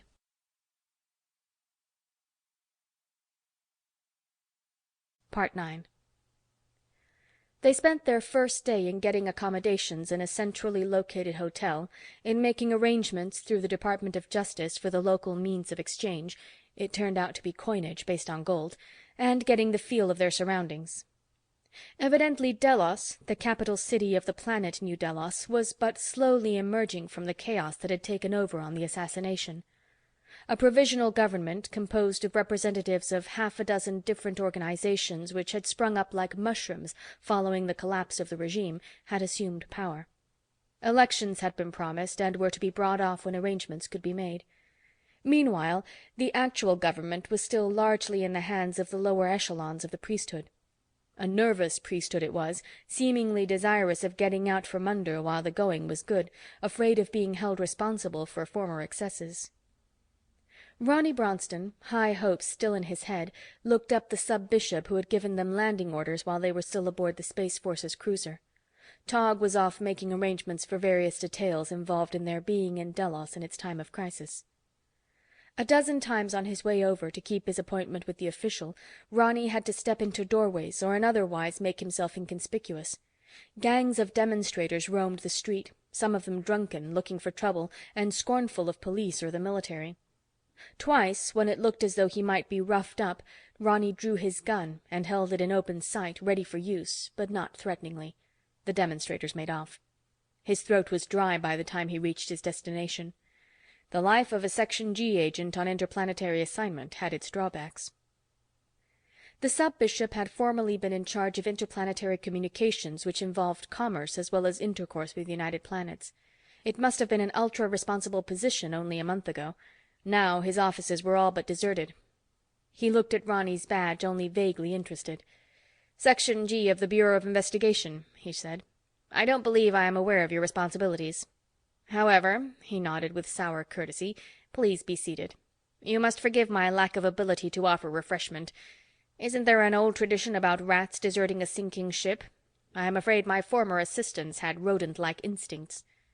Ronny said, "Section G deals with interplanetary security, sir." "I am addressed as Holiness," the other said. Ronny looked at him. "Sorry," he said. "I am a citizen of the United Planets, not any one planet, even Earth. UP citizens have complete religious freedom. In my case, I am unaffiliated with any church." The sub-bishop let it pass. He said sourly, "I am afraid that even here on New Delos I am seldom honored by my title anymore. Go on. You say you deal with interplanetary security." "That's correct. In cases like this, we're interested in checking to see if there is any possibility that citizens of planets other than New Delos are involved in your internal affairs." The other's eyes were suddenly slits. He said heavily, "You suspect that David the One was assassinated by an alien?" Ronny had to tread carefully here. "I make no such suggestion. I am merely here to check on the possibility. If such was the case, my duty would be to arrest the man or men." "If we got hold of him, you'd have small chance of asserting your authority," the priest growled. "What did you want to know?" "I understand that no interplanetary craft have left New Delos since the assassination." "None except a United Planets ship which was carefully inspected." Ronny said tightly, "But what facilities do you have to check on secret spaceports, possibly located in some remote desert or mountain area?" The Nodelian laughed sourly. "There is no other planet in all the United Planets with our degree of security. We even imported the most recent developments in artificial satellites equipped with the most delicate of detection devices. I assure you, it is utterly impossible for a spacecraft to land or take off from New Delos without our knowledge." Ronny Bronston's eyes lit with excitement. "These security measures of yours, to what extent do you keep under observation all aliens on the planet?" The priest's chuckle had a nasty quality. "You are quite ignorant of our institutions, evidently. Every person on New Delos, in every way of life, was under constant survey from the cradle to the grave. Aliens were highly discouraged. When they appeared on New Delos at all, they were restricted in their movements to this, our capital city." Ronny let air whistle from his lungs. "Then," he said triumphantly, "if any alien had anything to do with this, he is still on the planet. Can you get me a list of all aliens?" The other laughed again, still sourly. "But there are none. None except you employees of United Planets. I'm afraid you're on a wild goose chase." Ronny stared at him blankly. "But commercial representatives, cultural exchange?" The priest said flatly. "No. None at all. All commerce was handled through UP. We encouraged no cultural exchanges. We wished to keep our people uncorrupted. United Planets alone had the right to land on our one spaceport." The Section G agent came to his feet. This was much simpler than he could ever have hoped for. He thanked the other, but avoided the necessity of shaking hands, and left. He found a heliocab and dialed it to the UP building, finding strange the necessity of slipping coins into the vehicle's slots until the correct amount for his destination had been deposited. Coinage was no longer in use on Earth. At the UP building, he retraced his steps of the day before to the single office of Section G. To his surprise, not only Molly Hassan was there, but Tog as well. Hassan had evidently had at least a few hours of sleep. He was in better shape. They exchanged the usual amenities and took their chairs again. Hassan said, "We were just gossiping. It's been years since I've been in Greater Washington. Lee Chang tells me that Sid Jakes is now a supervisor. I worked with him for a while when I first joined Section G. How about a glass of wine?" Ronny said, "Look, if Tommy Paine was connected with this, and it's almost positive he was, we've got him." The others looked at him.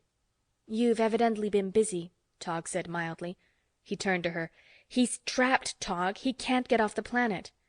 Molly Hassan rubbed a hand through his hair. "It'd be hard, all right. They've got the people under rein here such as you've never seen before. Or they did until this blew up." Ronny sketched the situation to Tog, winding up with, "The only thing that makes sense is that it's a Tommy Paine job. The local citizens would never have been able to get their hands on such a bomb, or been able to have made the arrangements for its delivery. They're under too much surveillance."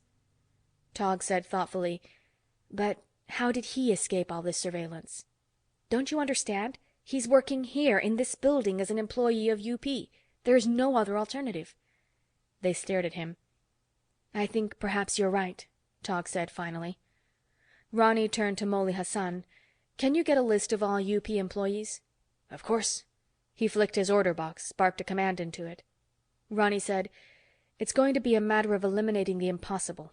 For instance, what is the earliest known case of Tommy Paine's activity?" Tog thought back. "So far as we know definitely, about 22 years ago." "Fine," Ronny said, increasingly excited. "That will eliminate all persons less than, say, 40 years of age. We can assume he was at least 20 when he began." Hassan said, "Can we eliminate all women employees?" Ronny said, "I'd think so. The few times he's been seen, all reports are of a man. And that case on the planet Mother where he put himself over as a holy man, he could hardly have been a woman in disguise in a Stone Age culture such as that." Hassan said, "And this Tommy Paine has been flitting around this part of the galaxy for years, so anyone who has been here steadily for a period of even a couple of years or so can't be suspect." Molly Hassan thrust his hand into a delivery drawer and brought forth a handful of punched cards, possibly 50 in all. "Surely there's more people than that working in this building," Ronny protested. Molly Hassan said, "No. I've eliminated already everyone who is a citizen of New Delos. Obviously, Tommy Paine is an alien. We have only 48 Earthlings and other United Planets citizens working here." He carried the cards to a small collator and worked for a moment on its controls, as Tog and Ronny watched him with mounting tension. "Let's see," he muttered. "We eliminate all women, all those less than 40, all who haven't done a great deal of travel, those who have been here for several years." The end of it was that they eliminated everyone employed in the UP building. The cards were stacked back on Molly Hassan's desk again, and the three of them sat around and looked glumly at them. Ronny said, "He's tinkered with the files. He counterfeited fake papers for himself or something. Possibly he pulled his own card, and it isn't in this stack you have." Molly Hassan said, "We'll double-check all the possibilities, but you're wrong. Possibly a few 100 years ago, but not today. Forgery and counterfeiting are things of the past, and believe me, the Bureau of Investigation, and especially Section G, may look on the slipshod side, but they aren't. We're not going to find anything wrong with those cards. Tommy Paine simply is not working for UP on New Delos." "Then," Ronny said, "there's only one alternative. He's on this UP ship going to... what was the name of its destination?" "Avalon," Molly Hassan said, his face thoughtful. Tog said, "Do you have any ideas on the men aboard?" Molly Hassan said, "There were 4 crewmen and 6 of our agents." Tog said, "Unless one of them has faked papers, the 6 agents are eliminated. That leaves the crew members. Do you know anything about them?" Hassan shook his head. Ronny said, "Let's communicate with Avalon. Tell our representatives there to be sure that none of the occupants of that ship leaves Avalon until we get there." Molly Hassan said, "Good idea." He turned to his screen and said into it, "Section G, Bureau of Investigation on the planet Avalon." In a moment the screen lit up. An elderly agent, as Section G agents seemed to go, looked up at them. Molly Hassan held his silver badge so the other could see it, and on the Avalon agent's nod said, "I'm Hassan from New Delos. We've just had a crisis here, and there seems to be a chance that it's a Tommy Paine job. Agent Bronston here is on an assignment tracking him down. I'll turn it over to Bronston." The Avalon agent nodded again and looked at Ronny. Ronny said urgently, "We haven't the time to give you details, but every indication is that Paine is on a UP spacecraft with Avalon as its destination. There are only 10 men aboard, and 6 of them are Section G operatives." The other pursed his lips. "I see. You think you have the old fox cornered, eh?" "Possibly," Ronny said. "There are various ifs. Miss Togg and I can double-check here. Then as soon as we can clear exit visas, we'll make immediate way for Avalon." The Avalon Section G agent said, "I haven't the authority to control the movements of other agents. They have as high rank as I have," he added expressionlessly, "and probably higher than yours." Ronny said, "But the 4-man crew?" The other said, "These men are coming to Avalon to work on a job that will take at least 6 months. We'll make a routine check, and I'll try and make sure the whole 10 will still be on Avalon when and if you arrive." They had to be satisfied with that. They checked all ways from the middle, nor did it take long. There was no doubt. If this was a Tommy Paine job, and it almost surely was, then there was only one way in which he could have escaped from the planet, and that was by the single spacecraft that had left, destination Avalon. He was not on the planet, that was definite, Ronny felt. A stranger on New Delos was as conspicuous as a walrus in a goldfish bowl. There simply were no such. They spent most of their time checking and rechecking United Planets personnel, but there was no question there either. Molly Hassan and others of UP personnel helped cut the red tape involved in getting exit visas from New Delos. It wasn't as complicated as it might have been a week or 2 before. No one seemed to be so confident of his authority in the new provisional government that he dared veto a United Planets request. Molly Hassan was able to arrange for a small space yacht, slower than a military craft, but capable of getting them to Avalon in a few days' time. A 1-man crew was sufficient. Ronny, and especially Togg, could spell him on the watches. Time aboard was spent largely in studying up on Avalon, going over and over again anything known about the elusive Tommy Paine, and playing battle chess and bickering with Tog Li Chang-chu. If it hadn't been for this ability to argue against just about anything Ronny managed to say, he could have been attracted to her to the detriment of the job. She was a good traveler, few people are. She was an ultra-efficient assistant, she was a joy to look at, and she never intruded. But great guns, the woman could bicker. The 2 of them were studying in the ship's luxurious lounge when Ronny looked up and said, "Do you have any idea why those 6 agents were sent to Avalon?" "No," she said. He indicated the booklet he was reading. "From what I can see here, it sounds like one of the most advanced planets in the UP. They've made some of the most useful advances in industrial techniques of the past century." "Oh, I don't know," Togg mused.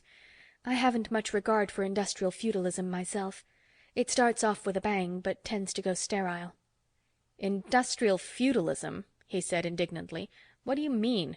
The government is a constitutional monarchy with the king merely a powerless symbol.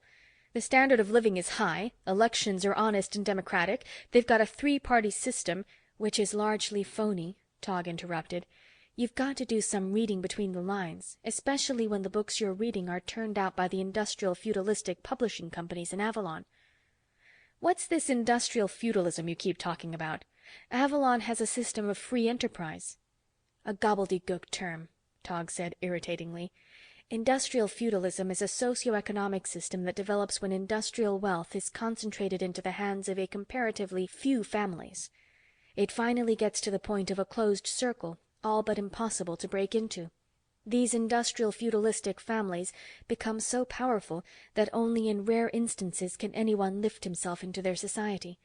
They dominate every field, including the so-called labor unions, which amount to one of the biggest businesses of all. With their unlimited resources, they even own every means of dispensing information. You mean, Ronny argued, that on Avalon you can't start up a newspaper of your own and say whatever you wish? Certainly you can, theoretically, if you have the resources. Unfortunately, such enterprises become increasingly expensive to start. Or you could start a radio, TV, or Tri-D station, if you had the resources. However, even if you overcame all your handicaps and your newspaper or broadcasting station became a success, the industrial feudalistic families in control of Avalon's publishing and broadcasting fields have the endless resources to buy you out or squeeze you out by one nasty means or another. Ronny snorted. Well, the people must be satisfied or they'd vote some fundamental changes. Tog nodded. They're satisfied, and no wonder. Since childhood, every means of forming their opinions have been in the hands of industrial feudalistic families, including the schools. You mean the schools are private? No, they don't have to be. The government is completely dominated by the 50 or so families which, for all practical purposes, own Avalon. That includes the schools. Some of the higher institutions of learning are private, but they too are largely dependent upon grants from the families. End of Part 9.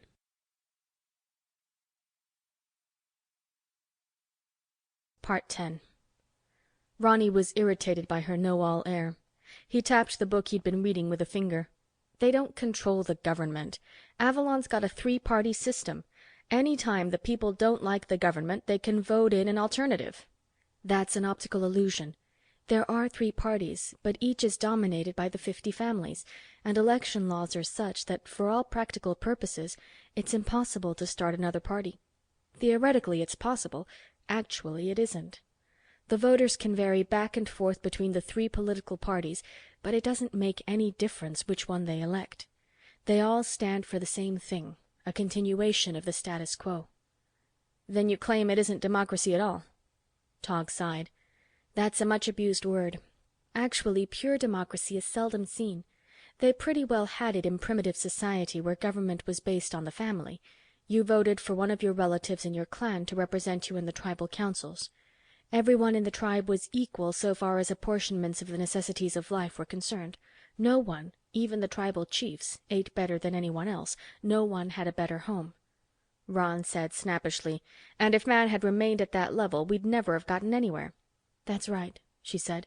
For progress, man needed a leisure class. Somebody with the time to study, to experiment, to work things out. He said, we're getting away from the point. You said, in spite of appearances, they don't have democracy on Avalon. They have a pretense of it, but only free men can practice democracy. So long as your food, clothing, and shelter are controlled by someone else, you aren't free. Wait until I think of an example. She put her right forefinger to her chin thoughtfully.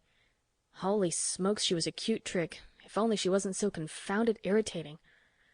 Tog said, do you remember the state of California in Earth history? I think so. On the west coast of North America. That's right. Well, back in the 20th century Christian calendar, they had an economic depression. During it, a crackpot organization called $30 Every Thursday managed to get itself on the ballot. Times were bad enough, but had this particular bunch got into power, it would have become chaotic. At first, no thinking person took them seriously. However, a majority of people in California at that time had little to lose, and in the final week or so of the election campaign, the polls showed that $30 Every Thursday was going to win. So a few days before voting, many of the larger industries and businesses in the state ran full-page ads in the newspapers. They said substantially the same thing. If $30 Every Thursday wins this election, our concern will close its doors. Do not bother to come back to work Monday. Ronny was scowling at her. What's your point? She shrugged delicate shoulders. The crackpots were defeated, of course, which was actually good for California.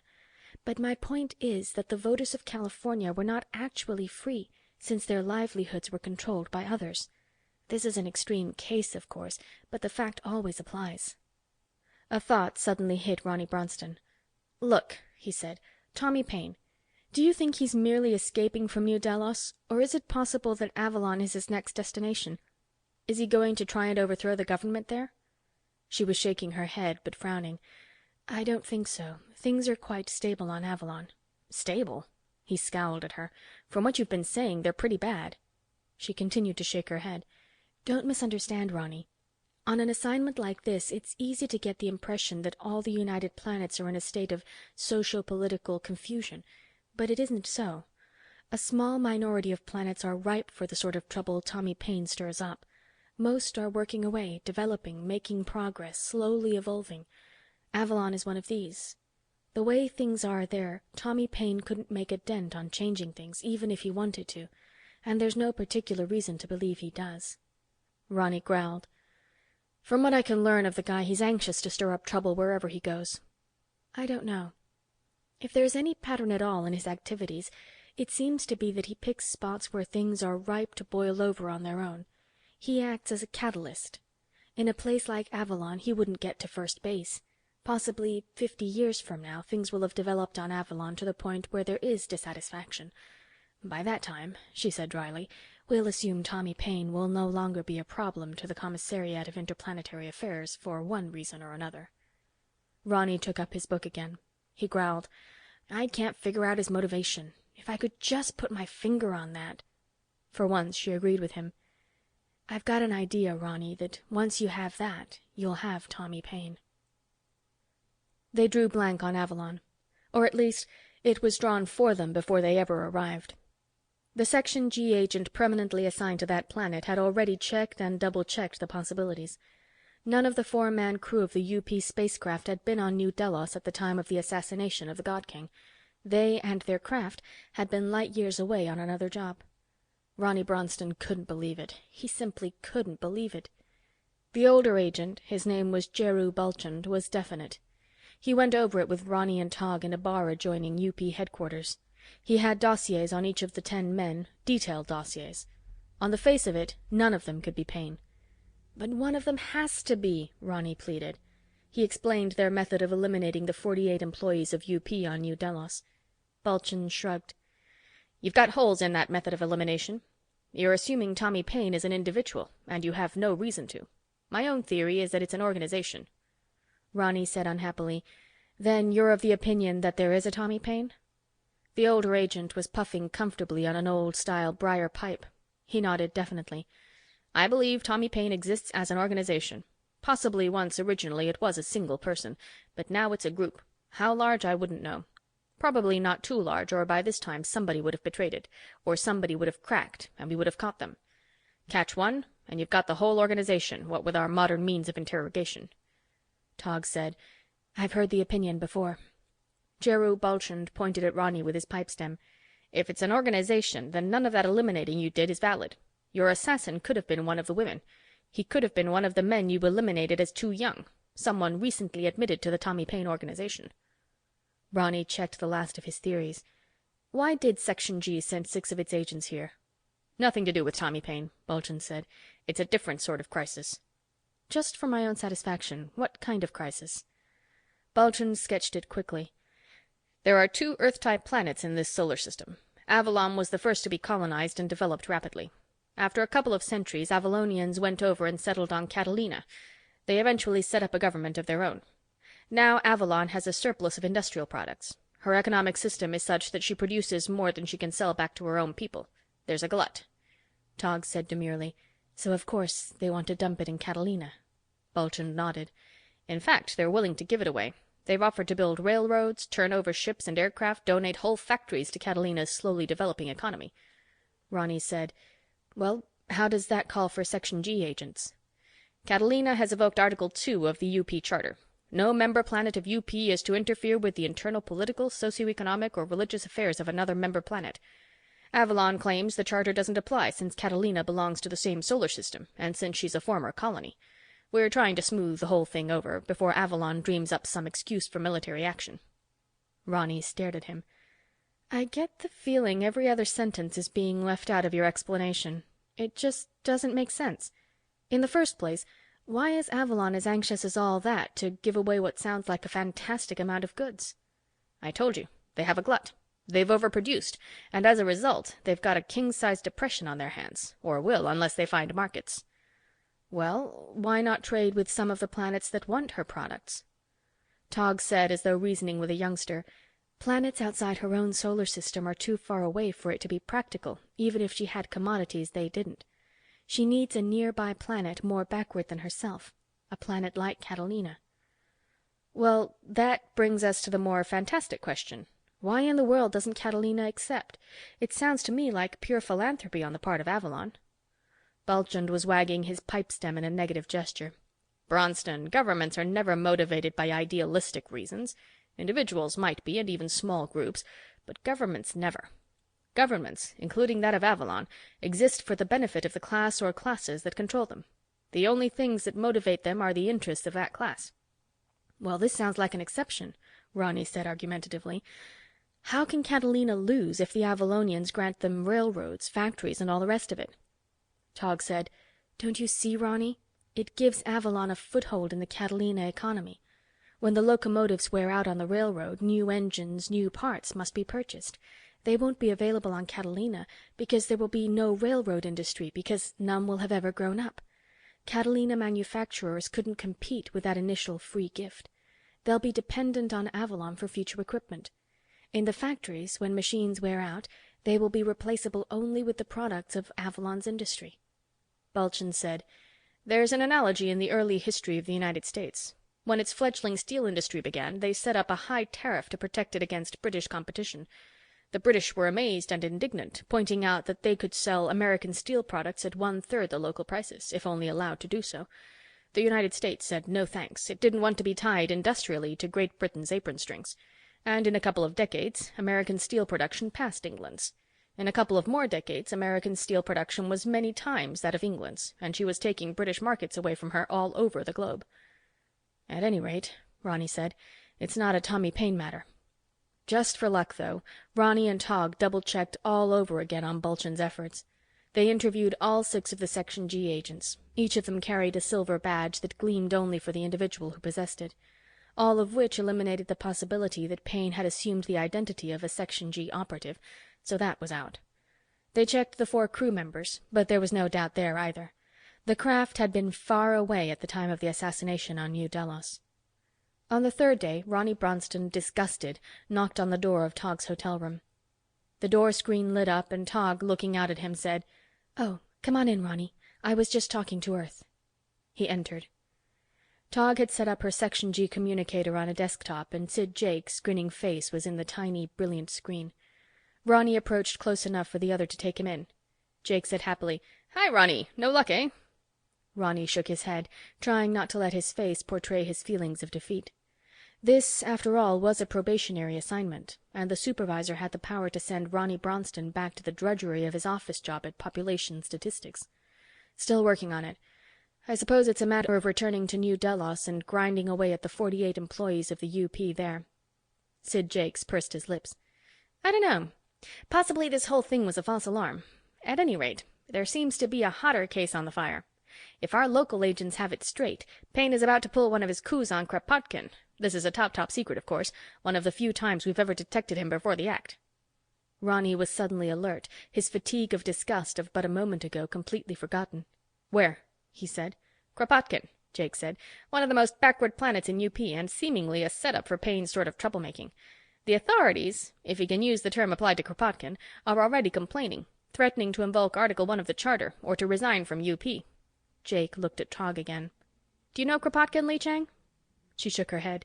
"I've heard of it, rather vaguely. Named after some old anarchist, I believe." "That's the place. One of the few anarchist societies in UP. You don't hear much from them." He turned to Ronny again. "I think that's your bet.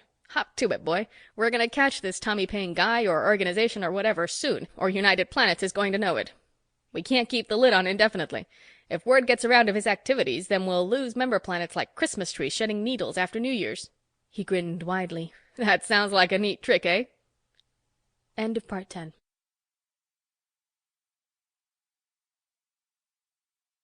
Part 11. Ronny Bronston had got to the point where he avoided controversial subjects with Tog, even when provoked, and she had a sneaky little way of provoking arguments. They had only one really knock-down and drag-out verbal battle on the way to Kropotkin. It had started innocently enough after dinner on the space liner on which they had taken passage for the first part of the trip. To kill time, they were playing battle chess, with its larger board and added contingents of pawns and castles. Ronny said idly, "You know, in spite of the fact that I'm a third-generation United Planets citizen and employee, I'm just beginning to realize how far out some of our member planets are. I had no idea before." She frowned in concentration before moving. She was advancing her men in echelon attack, taking losses in exchange for territory, and trying to pen him up in such small space that he couldn't maneuver. She said, "How do you mean?" Ronny lifted and dropped a shoulder. "Well, New Delos and its theocracy, for instance, and Shangri-La and Mother, and some of the other planets with extremes in government of socioeconomic system. I hadn't the vaguest idea about such places." She made a deprecating sound. "You should see Amazonia, or for that matter, the Orwellian state." "Amazonia?" he said. "Does that mean what it sounds like it does?" She made her move and settled back in satisfaction. Her pawns were in such a position that his bishops were both unusable. He'd tried to play a phalanx game in the early stages of her attack, but she'd broken through, rolling up his left flank after sacrificing a castle and a knight. "Certainly does," she said. "A fairly recently colonized planet.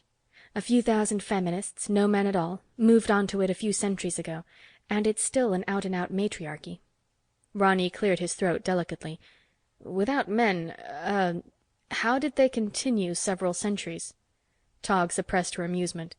"Artificial insemination at first, so I understand. They brought their, supply with them. But then there were boys among the first generation on the new planet, and even the Amazonians weren't up to cold-bloodedly butchering their children, so they merely enslaved them. Nice girls."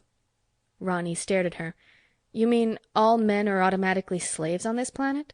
"That's right." Ronny made an improperly thought-out move, trying to bring up a castle to reinforce his collapsing flank. He said, "UP allows anybody to join, evidently," and there was disgust in his voice. "Why not?" she said mildly. "Well, there should be some standards." Tog moved quickly, dominating with a knight several squares he couldn't afford to lose. She looked up at him, her dark eyes sparkling. "The point of UP is to include all the planets. That way, at least, conflict can be avoided, and some exchange of science, industrial techniques, and cultural gains take place.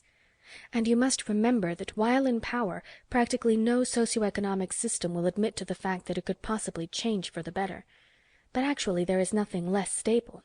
Socioeconomic systems are always in a condition of flux. Planets such as Amazonia might for a time seem so brutal in their methods as to exclude their right to civilized intercourse with the rest. However, one of these days there'll be a change, or one of these centuries.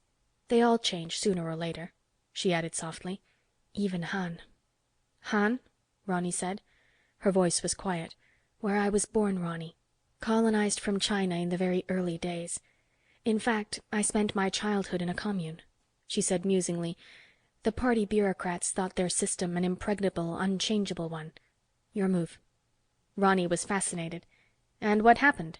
He was in full retreat now, with nowhere to go, his pieces pinned up for the slaughter. He moved a pawn to try and open up his queen. "Why don't you concede?" she said. "Tommy Paine happened." "Paine?" "Uh-huh. It's a long story. I'll tell you about it sometime." She pressed closer with her own queen. He stared disgustedly at the board. "Well, that's what I mean," he muttered. "I had no idea there were so many varieties of crackpot politico-economic systems among the UP membership." "They're not necessarily crackpot," she protested mildly. "Just at different stages of development." "Not crackpot," he said. "Here we are heading for a planet named Kropotkin, which evidently practices anarchy." "Your move," she said. "What's wrong with anarchism?" He glowered at her in outraged disgust. Was it absolutely impossible for him to say anything without her disagreement? Tog said mildly, "The anarchistic ethic is one of the highest man has ever developed." She added, after a moment of pretty consideration, "Unfortunately, admittedly, it hasn't been practical to put to practice. It will be interesting to see how they have done on Kropotkin." "Anarchistic ethic, yes," Ronny snapped. "I'm no student of the movement, but the way I understand it, there isn't any."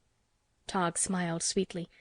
"The belief upon which they base their teachings is that no man is capable of judging another." Ronny cast his eyes ceilingward. Okay, I give up. She began rapidly resetting the pieces. Another game? She said brightly. Hey, I didn't mean the game. I was just about to counterattack. Ha, she said. The Section G agent on Kropotkin was named Hideka Yamamoto, but he was on a field tour and wouldn't be back for several days. However, there wasn't especially any great hurry so far as Ronny Bronston and Tog Lee Chang-chu knew. They got themselves organized in the rather rustic equivalent of a hotel, which was located fairly near UP headquarters, and took up the usual problems of arranging for local exchange, meals, means of transportation, and such necessities. It was a greater problem than usual. In fact, hadn't it been for the presence of the UP organization, which had already gone through all this the hard way, some of the difficulties would have been all but insurmountable. For instance, there was no local exchange. There was no medium of exchange at all. Evidently, simple barter was the rule. In the hotel, if it could be called a hotel, lobby, Ronny Bronston looked at Tog. Anarchism, he said. Oh, great. The highest ethic of all. And what's the means of transportation on this wonderful planet? The horse. And how are we going to get a couple of horses with no means of exchange? She tingled with laughter. All right, he said. You're the man Friday. You find out the details and handle them. I'm going out to take a look around the town, if you can call this a town. It's the capital of Kropotkin, Tog said placatingly, though with a mocking background in her tone.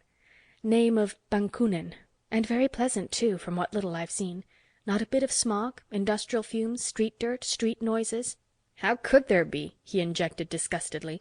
There isn't any industry, there aren't any cars, and for all practical purposes, no streets. The houses are a quarter of a mile or so apart. She laughed at him again. City boy, she said. Go on out there and enjoy nature a little. It'll do you good. Anybody who has cooped himself up in that one big city, Earth, all his life, ought to enjoy seeing what the great outdoors looks like. He looked at her and grinned. She was cute as a pixie, and there was no two ways about that. He wondered for a moment what kind of a wife she'd make, and then shuddered inwardly. Life would be one big contradiction of anything he'd managed to get out of his trap. He strolled idly along what was little more than a country path, and it came to him that there were probably few worlds in the whole UP where he'd have been prone to do this within the first few hours he'd been on the planet.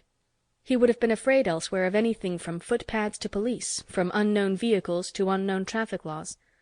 There was something bewildering about being an Earthling and being set down suddenly in New Delos or on Avalon. Here, somehow, he already had a feeling of peace.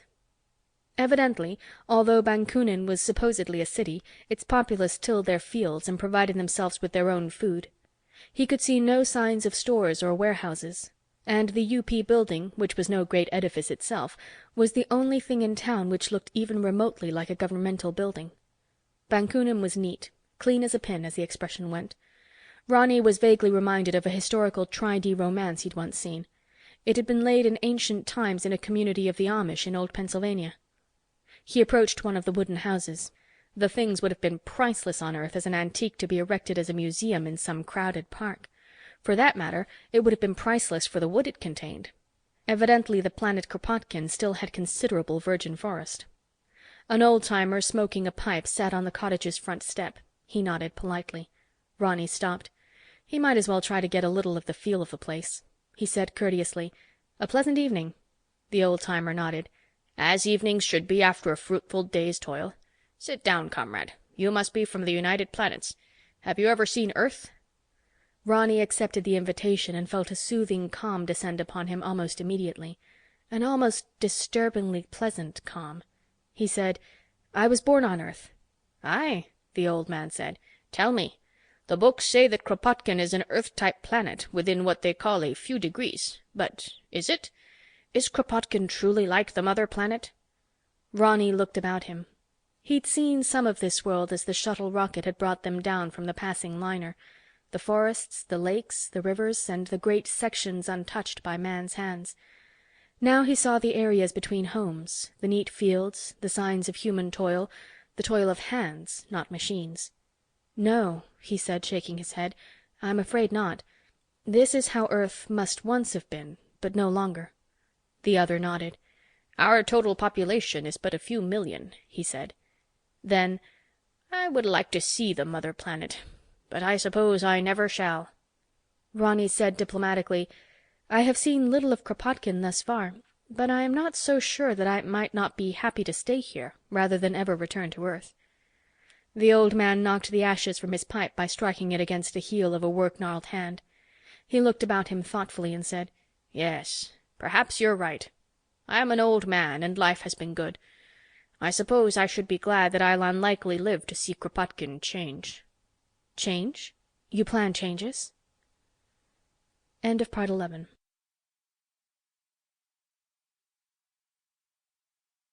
Part 12. The old man looked at him, and there seemed to be a very faint bitterness, politely suppressed. "I wouldn't say we planned them, comrade. Certainly not we of the older generation. But the trend toward change is already to be seen by anyone who wishes to look, and our institutions won't long be able to stand. But of course, if you're from United Planets, you would know more of this than I." "I'm sorry, I don't know what you're talking about."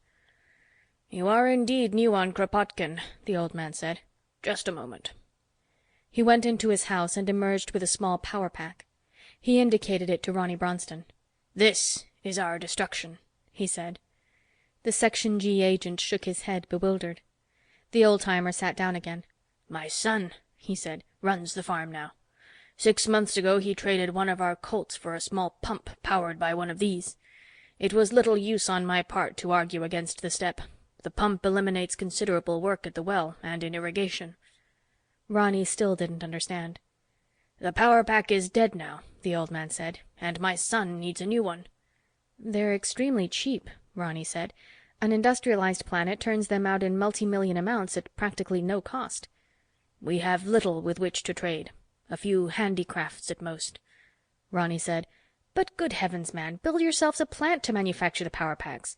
With a population this small, a factory employing no more than half a dozen men could turn out all you need." The old man was shaking his head. He held up the battery.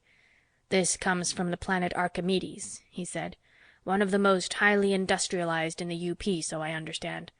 On Archimedes, do you know how many persons it takes to manufacture this power pack?" "A handful to operate the whole factory. Archimedes is fully automated." The old man was still moving his head negatively. "No. It takes the total working population of the planet. How many metals do you think are contained in it in all? I can immediately see what must be lead and copper." Ronny said uncomfortably, "Probably at least a dozen, some in microscopic amounts." "That's right.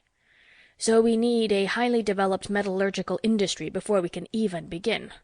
Then a developed transportation industry to take the metals to the factory. We need power to run the factory, hydroelectric, solar, or possibly atomic power. We need a tool-making industry to equip the factory, the transport industry, and the power industry. And while the men are employed in these, we need farmers to produce food for them, educators to teach them the sciences and techniques involved, and an entertainment industry to amuse them in their hours of rest. As their lives become more complicated with all this, we need a developed medical industry to keep them in health."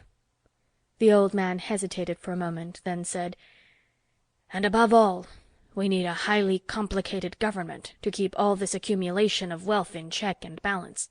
No. You see, my friend, it takes social labor to produce products such as this, and thus far we have avoided that on Kropotkin. In fact, it was for such avoidance that my ancestors originally came to this planet." Ronny said, scowling, "This gets ridiculous. You show me this basically simple power pack and say it will ruin your socioeconomic system. On the face of it, that's ridiculous." The old man sighed and looked out over the village unseeingly. "It's not just that single item, of course. The other day, one of my neighbors turned up with a light bulb with built-in power for a year's time. It is the envy of the unthinking persons of the neighborhood, most of whom would give a great deal for such a source of light. A nephew of mine has somehow even acquired a powered bicycle, I think you call them, from somewhere or other. One by one, item by item, these products of advanced technology turn up from whence we don't seem to be able to find out." Under his breath, Ronny muttered, "Paine." "I beg your pardon," the old man said. "Nothing," the Section G agent said. He leaned forward, and, a worried frown working its way over his face, began to question the other more closely. Afterwards, Ronny Bronston strode slowly towards the UP headquarters. There was only a small contingent of United Planets personnel on this little populated member planet, but as always, there seemed to be an office for Section G. Ronny stood outside it for a moment. There were voices from within, but he didn't knock. In fact, he cast his eyes up and down the short corridor. At the far end was a desk with a girl in the Interplanetary Cultural Exchange Department working away in concentration. She wasn't looking in his direction. Ronny Bronston put his ear to the door. The building was primitive enough, rustic enough in its construction, to permit his hearing. Tog Lee Chang-Chu was saying seriously, "Oh, it was chaotic all right, but no, I don't really believe it could have been a Tommy Paine case. Actually, I'd suggest to you that you run over to Catalina. When I was on Avalon, I heard rumors that Tommy Paine's fingers seemed to be stirring around in the mess there. Yes, I'd recommend that you take off for Catalina immediately. If Paine is anywhere in this vicinity at all, it would be Catalina." For a moment, Ronny Bronston froze. Then, in automatic reflex, his hand went inside his jacket to rest over the butt of the Model H automatic there. No, that wasn't the answer. His hand dropped away from the gun. He listened further. Another voice was saying, "We thought we were on the trail for a while on Hector, but it turned out it wasn't Paine, just a group of local agitators fed up with the communist regime there. There is going to be a bloodbath on Hector before they're through, but it doesn't seem to be Paine's work this time." Tog's voice was musing. "Well, you never know. It sounds like the sort of muck he likes to play in." The strange voice said argumentatively, "Well, Hector needs a few fundamental changes." "It could be," Tog said, "but that's their internal affairs, of course. Our job in Section G is to prevent troubles between the differing socioeconomic and religious features of member planets. Whatever we think of some of the things Paine does, our task is to get him." Ronny Bronston pushed the door open and went through. Tog Lee Chang-Chu was sitting at a desk, nonchalant and petitely beautiful as usual. Comfortably seated in easy chairs were two young men, by their attire probably citizens of United Planets, and possibly even Earthlings. "Hello, Ronny," Tog said softly. "Meet Frederick Lippman and Pedro Nazar, both Section G operatives. This is my colleague, Ronald Bronston, gentlemen. Frederick and Pedro were just leaving, Ronny." The two agents got up to shake hands. Ronny said, "You can't be in that much of a hurry. What's your assignment, boys?" Lippman, an earnest type and by his appearance not more than 25 or so years of age, began to answer, but Nazar said hurriedly, "Actually, it's a confidential assignment. We're working directly out of the Octagon." Lippman said, frowning, "It's not that confidential, Tog. Bronston's an agent too. What's your assignment, Ronny?" Ronny said very slowly, "I'm beginning to suspect that it's the same as yours, and various pieces are beginning to fall into place." Lippman was taken aback. "You mean you're looking for Tommy Paine?" His eyes went to his associate. "How could that be, Tog? I didn't know more than one of us were on this job. Why, that means if Bronston here finds him first, I won't get my permanent appointment." Ronny looked at Tog Lee Chang-Chu, who was sitting demurely, hands in lap, and a resigned expression on her face. He said, "Nor if you find him first, will I. Look here, Tog, how many men does Sid Jakes have out on this assignment?" "I wouldn't know," she said mildly. He snapped, "A few dozen or so? Or possibly a few hundred?" "It seems unlikely there could be that many," she said mildly. She looked at the other two agents. "I think you had better run along. Take my suggestion I made earlier." "Wait a minute," Ronny snapped. "You mean that they go to Catalina? That's ridiculous." Tog Lee Chang-Chu looked at Pedro Nazar, and he turned and started for the door, followed by Frederick Lippman, who was still scowling his puzzlement. "Wait a minute," Ronny snapped. "I tell you it's ridiculous, and why follow her suggestions? She's just my assistant." Pedro Nazar said, "Come on, Fred, let's get going. We'll have to pack." But Lippman wasn't having any. "His assistant?" he said to Tog Lee Chang-Chu. Tog Lee Chang-Chu's face changed expression in sudden decision. She opened her bag and brought forth a Section G identification wallet and flicked it open. The badge was gold. "I suggest you hurry," she said to the two agents. They left, and Tog turned back to Ronny, her eyebrows raised questioningly. Ronny sank down into one of the chairs recently occupied by the two other agents and tried to unravel his thoughts. He said finally, "I suppose my question should be, why do Ross Metaxa and Sid Jakes send an agent of supervisor rank to act as assistant to a probationary agent? But that's not what I'm asking yet. First, Lippman just called his buddy Tog. How come?" Tog took her seat again, rueful resignation on her face. "You should be figuring it out on your own by this time, Ronny." He looked at her belligerently. "I'm too stupid, eh?" The anger was growing within him. "Tog," she said. "It's a nickname, or possibly you might call it a title. Tog. T-O-G. The other guy. My name is Li Chang-Chu, and I'm of supervisor grade presently working at developing new Section G operatives. Considering the continuing rapid growth of UP and the continuing crises that come up in UP activities, developing new operatives is one of the department's most pressing jobs. Each new agent, on his first assignment, is always paired with an experienced old-timer." "I see," he said flatly. "Your principal job being to needle the fledgling, eh?" She lowered her eyes. "I wouldn't exactly word it that way," she said. She was obviously unrepentant. He said, "You must get a lot of laughs out of it. If I say it seems to me democracy is a good thing, you give me an argument about the superiority of rule by an elite. If I say anarchism is ridiculous, you dredge up an opinion that it's man's highest ethic. You must laugh yourself to sleep at nights. You and Metaxa and Jakes and every other agent in Section G. Everybody's in on the Tog gag but the sucker." "Sometimes there are amusing elements to the work," Li Chang conceded demurely. "Just one more thing I'd like to ask," Ronny rapped. "This first assignment agents are given. Is it always to look for Tommy Paine?" She looked up at him, said nothing, but her eyes were questioning. "Don't worry," he snapped. "I've already found out who Paine is." "Ah?" She was suddenly interested. "Then I'm glad I ordered that other probationary agent to leave. Evidently he hasn't. Obviously I didn't want the two of you comparing notes." "No, that would never do," he said bitterly. "Well, this is the end of the assignment so far as you and I are concerned. I'm heading back for Earth." "Of course," she said. End of Part 12.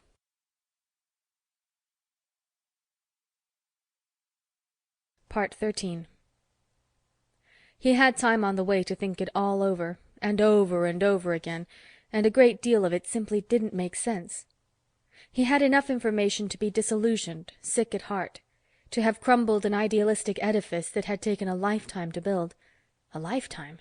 At least 3. His father and his grandfather before him had had the dream. He'd been weaned on the idealistic purposes of the United Planets and man's fated growth into the stars. He was a third-generation dreamer of participating in the glory. His grandfather had been a citizen of Earth and gave up a commercial position to take a job that amounted to little more than a janitor in an obscure department of interplanetary financial clearing. He wanted to get into the big job, into space, but never made it. Ronny's father managed to work up to the point where he was a supervisor in interplanetary medical exchange, in the tabulating department. He, too, had wanted into space and never made it. Ronny had loved them both. In a way, fulfilling his own dreams had been a debt he owed them, because, at the same time, he was fulfilling theirs. And now this. All that had been gold was suddenly gilted lead. The dream had become contemptuous nightmare. Finally back in Greater Washington, he went immediately from the shuttleport to the Octagon. His Bureau of Investigation badge was enough to see him through the guide guards and all the way through to the office of Irene Kazansky. She looked up at him quickly. "Hi," she said. "Ronny Bronston, isn't it?" "That's right. I want to see Commissioner Metaxa." She scowled. "I can't work you in now. How about Sid Jakes?" He said, "Jakes is in charge of the Tommy Paine routine, isn't he?" She shot as sharp a look up at him. "That's right," she said warily. "All right," Ronny said. "I'll see Jakes." Her deft right hand slipped open a drawer in her desk. "You'd better leave your gun here," she said. "I've known probationary agents to get excited in my time." He looked at her. And she looked back, her gaze level. Ronny Bronston shrugged, slipped the Model H from under his armpit and tossed it into the drawer. Irene Kazansky went back to her work. "You know the way," she said. This time, Ronny Bronston pushed open the door to Sid Jakes' office without knocking. The Section G supervisor was poring over reports on his desk. He looked up and grinned his Sid Jakes grin. "Ronny," he said, "welcome back. You know, you're one of the quickest men ever to return from a Tommy Paine assignment. I was talking to Li Chang only a day or so ago. She said you were on your way." Ronny grunted, his anger growing within him. He lowered himself into one of the room's heavy chairs and glared at the other. Sid Jakes chuckled and leaned back in his chair. "Before we go any further, just to check, who is Tommy Paine?" Ronny snapped. "You are." The supervisor's eyebrows went up. Ronny said, "You and Ross Metaxa and Li Chang-Chu and all the rest of Section G." Section G is Tommy Paine. Good man, Sid Jakes chortled. He flicked a switch on his order box. Irene, he said, how about clearing me through to the commissioner? I want to take Ronny in for his finals. Irene snapped back something and Sid Jakes switched off and turned to Ronny happily. Let's go, he said. Ross is free for a time. Ronny Bronston said nothing. He followed the other. The rage within him was still mounting. In the months that had elapsed since Ronny Bronston had seen Ross Metaxa, the latter had not changed at all. His clothing was still sloppy, his eyes bleary with lack of sleep or abundance of alcohol, or both. His expression was still sour and skeptical. He looked up at their entry and scowled, and made no effort to rise and shake hands. He said to Ronny sourly, "Okay, sound off and get it over with. I haven't too much time this afternoon." Ronny Bronston was just beginning to feel tentacles of cold doubt, but he suppressed them. The boiling anger was uppermost. He said flatly, "All my life I've been a dedicated United Planets man. All my life I've considered its efforts the most praiseworthy and greatest endeavor man has ever attempted." "Of course, old chap," Jakes told him cheerfully. "We all know that, or you wouldn't ever have been chosen as an agent for Section G." Ronny looked at him in disgust. "I've resigned that position, Jakes." Jakes grinned back at him. "To the contrary, you're now in the process of receiving permanent appointment." Ronny snorted his disgust and turned back to Metaxa. "Section G is a secret department of the Bureau of Investigation devoted to subverting Article 1 of the United Planets Charter." Metaxa nodded. "You don't deny it?" Metaxa shook his head. "Article 1, Ronny snapped, is the basic foundation of the charter which every member of UP, and particularly every citizen of United Planets such as ourselves, has sworn to uphold. But the very reason for the existence of this Section G is to interfere with the internal affairs of member planets, to subvert their governments, their economic systems, their religions, their ideals, their very way of life." Metaxa yawned and reached into a desk drawer for his bottle. "That's right," he said. "Anybody like a drink?" Ronny ignored him. "I'm surprised I didn't catch on even sooner," he said. "On New Delos, Moley Hassan, the local agent, knew the God King was going to be assassinated. He brought in extra agents and even a detail of Space Forces guards for the emergency. He probably engineered the assassination himself."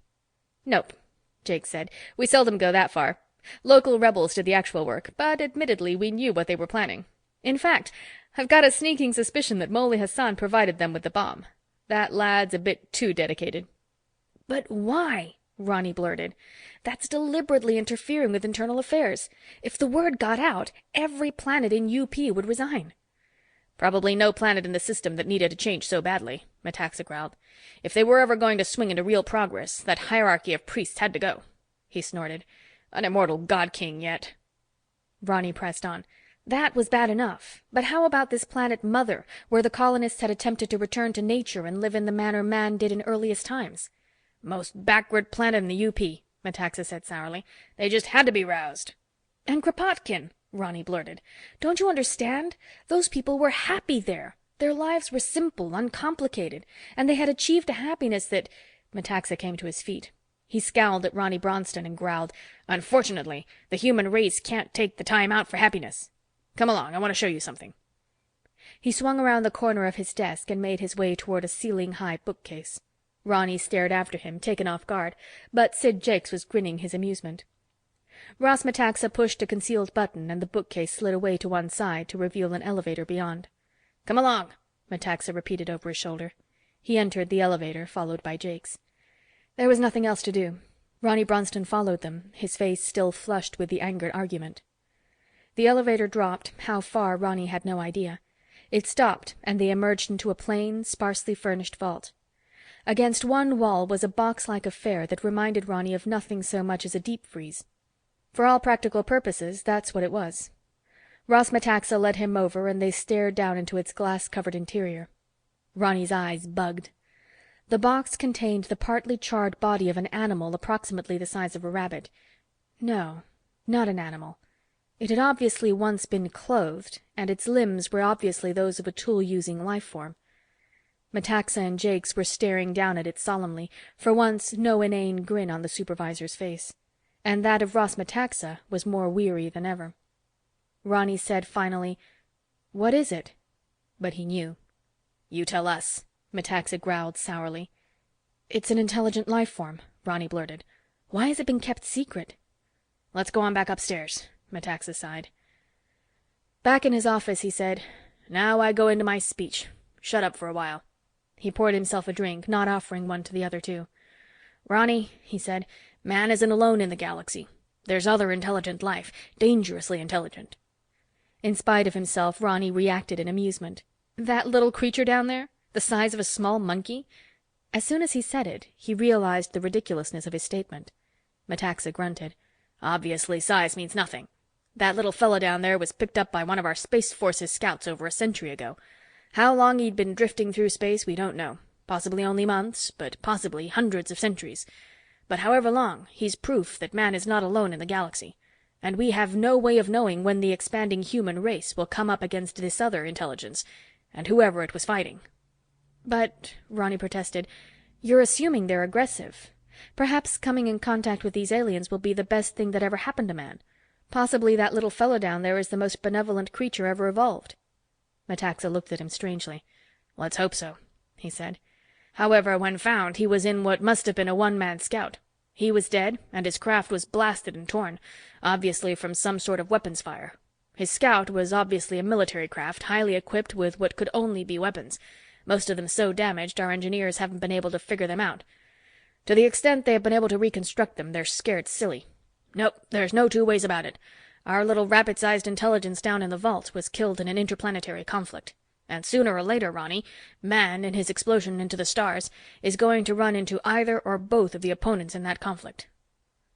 Ronny Bronston slumped back into his chair, his brain running out a dozen leads at once. Metaxa and Jakes remained quiet, looking at him speculatively. Ronny said slowly, "Then the purpose of Section G is to push the member planets of UP along the fastest path of progress, to get them ready for the eventual, inevitable meeting." "Not just Section G," Metaxa growled, "but all of the United Planets organization, although most of the rank and file don't even know our basic purpose.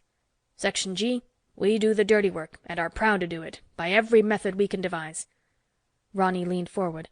"But look," he said, "why not simply inform all member planets of this common danger? They'd all unite in the effort to meet the common potential foe. Anything standing in the way would be brushed aside." Metaxa shook his head wearily. "Would they? Is a common danger enough for man to change his institutions, particularly those pertaining to property, power, and religion? History doesn't show it. Delve back into early times, and you'll recall, for an example, that in man's early discovery of nuclear weapons, he almost destroyed himself. 3 or 4 different socioeconomic systems coexisted at that time, and all would have preferred destruction rather than changes in their social forms." Jakes said in an unwanted, quiet tone, "No. Until someone comes up with a better answer, it looks as though Section G is going to have to continue the job of advancing man's institutions, in spite of himself." The commissioner made it clearer. "It's not as though we deal with all our member planets. It isn't necessary. But you see, Ronny, the best colonists are usually made up of the, well, crackpot element. Those who are satisfied stay at home. America, for instance, was settled by the adventurers, the malcontents, the nonconformists, the religious cultists, and even fugitives and criminals of Europe. So it is in the stars. A group of colonists go out with their dreams, their schemes, their far-out ideas. In a few centuries they've populated their new planet, and often do very well indeed. But often not, and a nudge, a push, from Section G can start them up another rung or so of the ladder of social evolution. Most of them don't want the push. Few cultures, if any, realize they are mortal. Like Hitler's Reich, they expect to last at least 1,000 years. They resist any change, even change for the better."